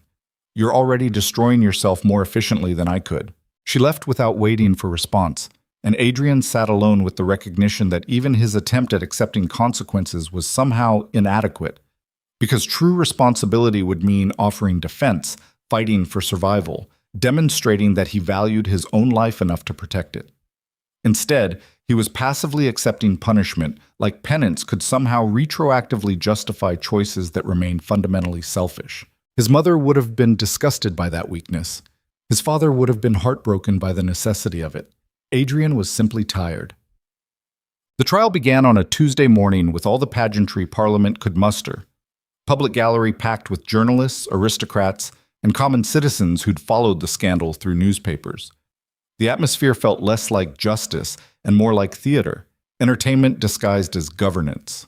Margaret Blackthorne was tried first. She sat in the defendant's box looking exactly as composed as always, even when prosecutors detailed 20 years of systematic murder, even when former allies testified against her to save themselves, even when evidence was presented showing she'd poisoned her own husband and ordered the deaths of dozens who'd threatened her network. She listened with the detached interest of someone observing weather patterns rather than facing accountability for atrocities. When asked if she had anything to say in her own defense, Margaret stood and spoke for 20 minutes. Not denying the charges, not claiming innocence, simply explaining, with chilling rationality, why every decision had been necessary to maintain social order, why murder was strategic governance, why conscience was weakness that destroyed effective leadership. It was brilliant. Horrifying. Exactly what Adrian had feared, his mother turning even her own trial into a platform for justifying evil through systematic reasoning. The jury deliberated for 3 hours, returned with a guilty verdict on all charges. The judge sentenced her to death by hanging, to be carried out in 1 week. Margaret received the verdict with a slight smile, as if she'd been told dinner would be served at 7. Then it was Adrian's turn. The charges against him were numerous: arson, assault, destruction of property, conspiracy to commit violence, threatening lords, various violations of parliamentary privilege. The prosecution painted him as a dangerous radical who'd used legitimate grievances as excuse for criminal behavior. The defense, provided by Lord Pembroke's people, argued he'd been instrumental in exposing corruption, that his actions, while illegal, had served the public good, that leniency was warranted given his cooperation and the significance of the conspiracy he'd helped dismantle. Both narratives were partially true. Both were inadequate for capturing the messy reality of what had actually happened. Witnesses testified. Evelyn spoke about the investigation, carefully framing Adrian's role as supportive rather than leading to protect him. The warehouse workers described being saved from fire. Lords recounted his threats with varying degrees of dramatic embellishment. Through it all, Adrian sat silent, not because strategy demanded it, just because he had nothing left to say. Every argument felt like rationalization. Every defense felt like avoiding responsibility. Finally, the prosecution rested, and Adrian was asked if he wished to testify in his own defense. He stood, looked at the assembled lords and commons and the packed gallery beyond them, saw Evelyn watching with desperate hope, saw former aristocratic peers waiting for him to humiliate himself further, saw his mother in the observers section, wearing prisoner's clothes but still radiating that absolute certainty in her own correctness. And Adrian spoke. "I'm guilty of everything I've been charged with. I set fire to property, I threatened lords, I used violence and intimidation to pursue goals I decided were just." His voice carried through the chamber. "I did these things because I was angry, because I felt powerless, because I wanted someone to hurt as badly as I did when I learned my mother had murdered my father and dozens of others." He paused, searching for words adequate to the complexity of what he was trying to express. "I told myself I was fighting corruption, exposing evil, serving justice. And maybe those things were true. But they weren't my primary motivation. My primary motivation was rage, desperate need to feel like my existence mattered by destroying something that needed destroying." Adrian looked directly at the judges. "I'm not asking for leniency. I'm not claiming my actions were justified by outcomes. I'm simply stating truth. I committed crimes. I should face consequences. And any attempt to frame those crimes as heroic undermines the very justice I claim to serve." The chamber was absolutely silent. Adrian's defense counsel looked horrified. He'd just demolished their entire strategy. The prosecution looked confused. Defendants weren't supposed to assist in their own conviction. Only his mother looked satisfied, as if Adrian had finally learned the most important lesson she'd been teaching: honesty about your own nature, regardless of how damning that honesty became. "However," Adrian continued, "I would ask one thing. Whatever sentence you impose, make it proportional. I caused harm. I should be punished. But don't use me as symbol for everything wrong with aristocracy or everything right with reform. I'm just a man who made terrible choices for complicated reasons. Treat me as that, nothing more or less." He sat down. His defense counsel was frantically whispering about additional statements, character witnesses, mitigating factors. Adrian ignored it all. The jury deliberated for 2 days, returned with guilty verdicts on most charges, though they'd reduce several to lesser offenses. The judge sentenced him to 10 years imprisonment with possibility of parole after 5. Not execution. Not freedom. Something in between. Adrian received the verdict with quiet acceptance. He'd expected worse. Probably deserved worse. 10 years felt almost generous considering he'd been prepared to die. As guards led him from the chamber, he caught Evelyn's eyes across the distance, saw tears streaming down her face, saw her mouth something that looked like, "I'll wait." Adrian shook his head slightly. "Don't," he tried to convey. "Don't tie your life to someone serving a decade for crimes he admits committing." But Evelyn just smiled through the tears and mouthed it again. "I'll wait." And despite everything, despite the guilt and exhaustion and bone-deep certainty that he didn't deserve her loyalty, Adrian felt something warm kindle in his chest. Not hope, exactly. Hope felt too optimistic for someone facing 10 years in prison, but perhaps the possibility of hope, the acknowledgement that futures existed beyond current circumstances, that people could survive their own worst choices and eventually become something other than the sum of their mistakes. His mother had taught him that power came from ruthlessness and strategic violence, that conscience was weakness, that maintaining control required suppressing any impulse toward mercy or doubt. Maybe she'd been wrong. Maybe actual power, the kind that sustained rather than consumed, came from accepting responsibility, from acknowledging harm you'd caused, from allowing yourself to be vulnerable enough to need others. Maybe that was what separated him from his mother in the end. Not the methods they'd used, not even the goals they'd pursued, but the willingness to recognize when you'd become monstrous and choose to stop, even when stopping meant losing everything you'd fought for. Adrian was led back to his cell. 10 years, 5 at minimum. Time enough to discover who he'd be without title or fortune or aristocratic identity. Time enough to learn whether the man who remained was worth the destruction required to forge him. 3 years passed. Prison was exactly as miserable as anticipated. Cold, brutal, populated by men who'd been destroyed by the same aristocratic system Adrian had been part of before turning against it. Some viewed him with respect for exposing corruption, others with contempt for being the privileged traitor playing at hardship. Adrian didn't argue with either interpretation, just survived, day by day, hour by hour, learning to exist in a world stripped of every advantage he'd inherited. It was clarifying in ways luxury never could be. When you owned nothing, needed nothing, expected nothing, when survival was the only goal, you discovered what actually mattered versus what you'd been taught to value. Adrian learned that dignity wasn't tied to status.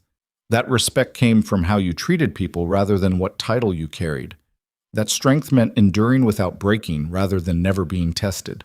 He also learned that some things you did couldn't be undone, that accepting responsibility didn't erase harm. That guilt was something you carried rather than resolved. But carrying it honestly, without rationalization or self-pity, was its own form of redemption, not absolution, just acknowledgement that you'd caused damage and were willing to live with that knowledge rather than hiding from it. Evelyn visited monthly. She'd rebuilt her father's newspaper, focusing on investigative journalism that exposed institutional corruption without destroying innocent people in the process. She'd become respected, influential, everything Thomas Hartwell had hoped she'd be. and she'd never stopped waiting.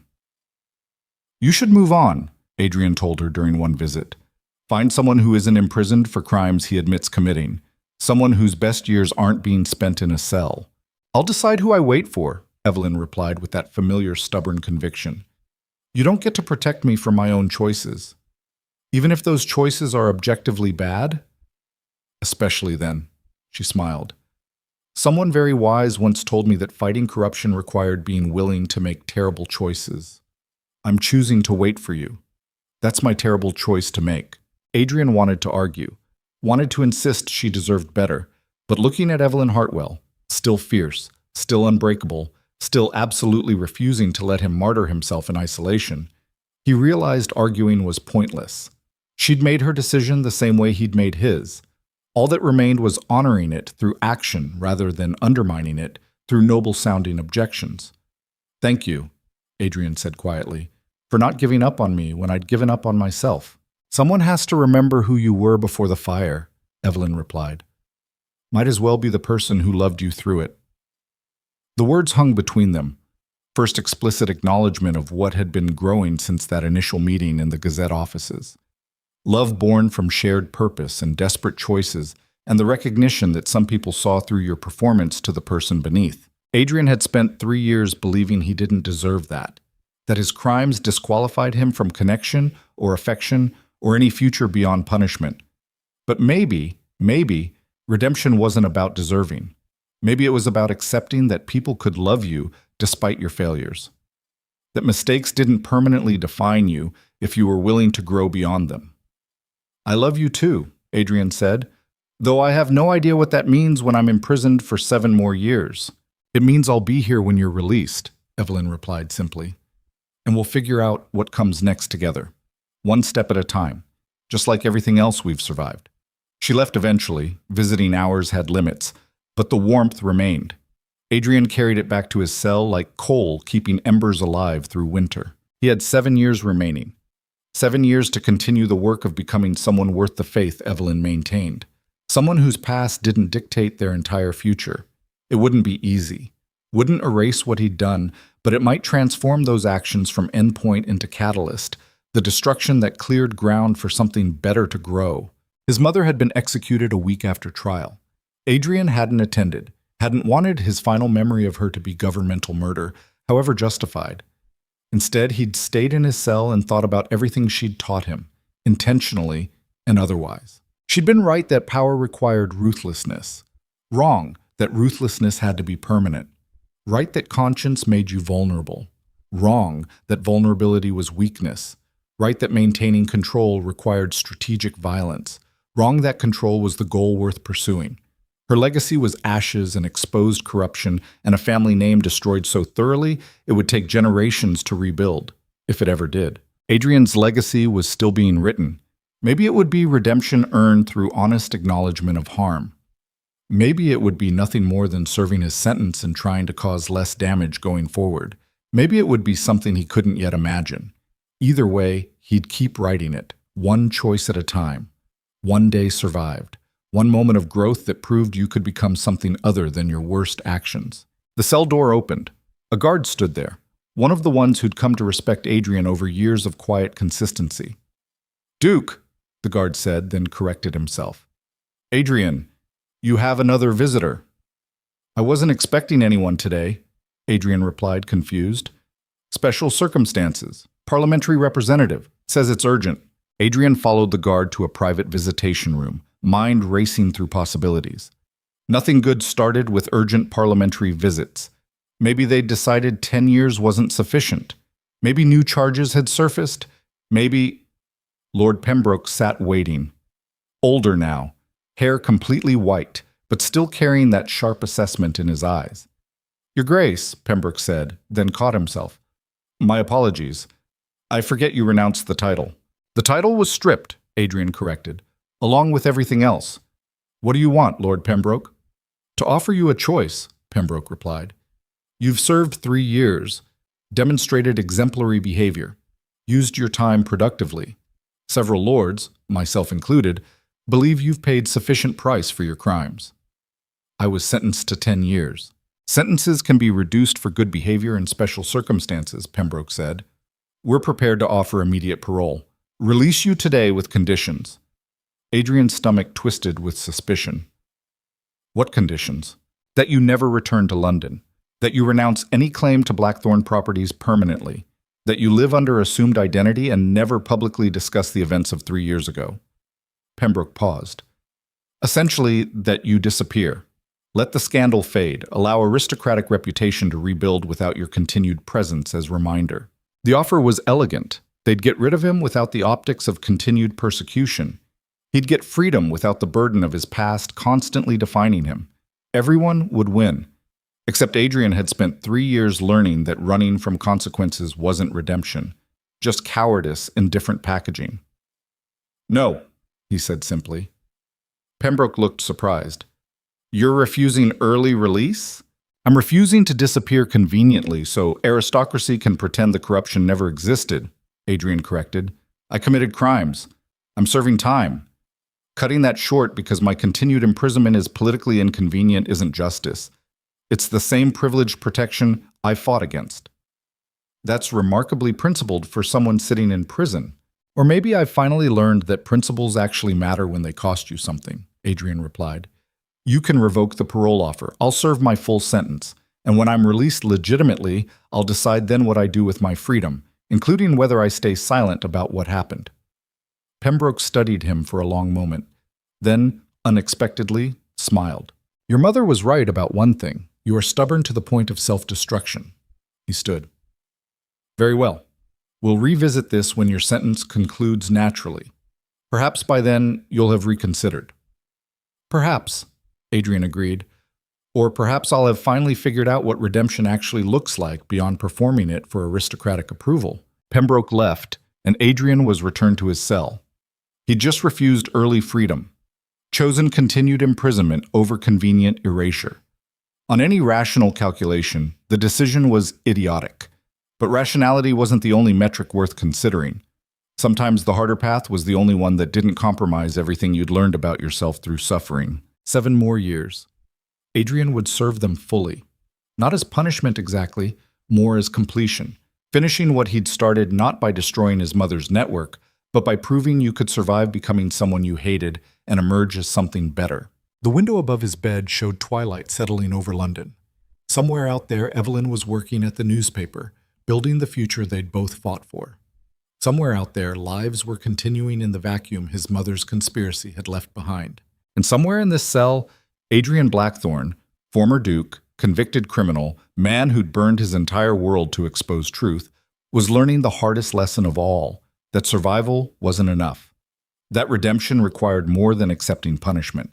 That becoming genuinely better meant changing not just your actions, but your entire understanding of what made existence worthwhile. He'd spent his life performing roles others had written: dutiful son, obedient aristocrat, righteous crusader, each an identity borrowed rather than genuinely chosen. For the first time, Adrian had the opportunity to become something authentic. Not a title, not a rebel, just a man trying to live honestly with his own failures while building something meaningful from what remained. It would take time. More time than he'd initially expected. Possibly more time than he'd ultimately have. But time was all he had now. 7 years of it.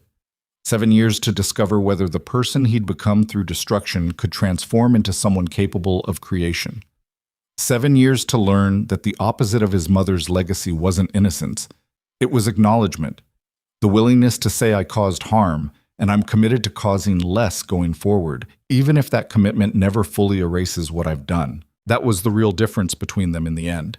Margaret Blackthorn had died absolutely certain she'd been right.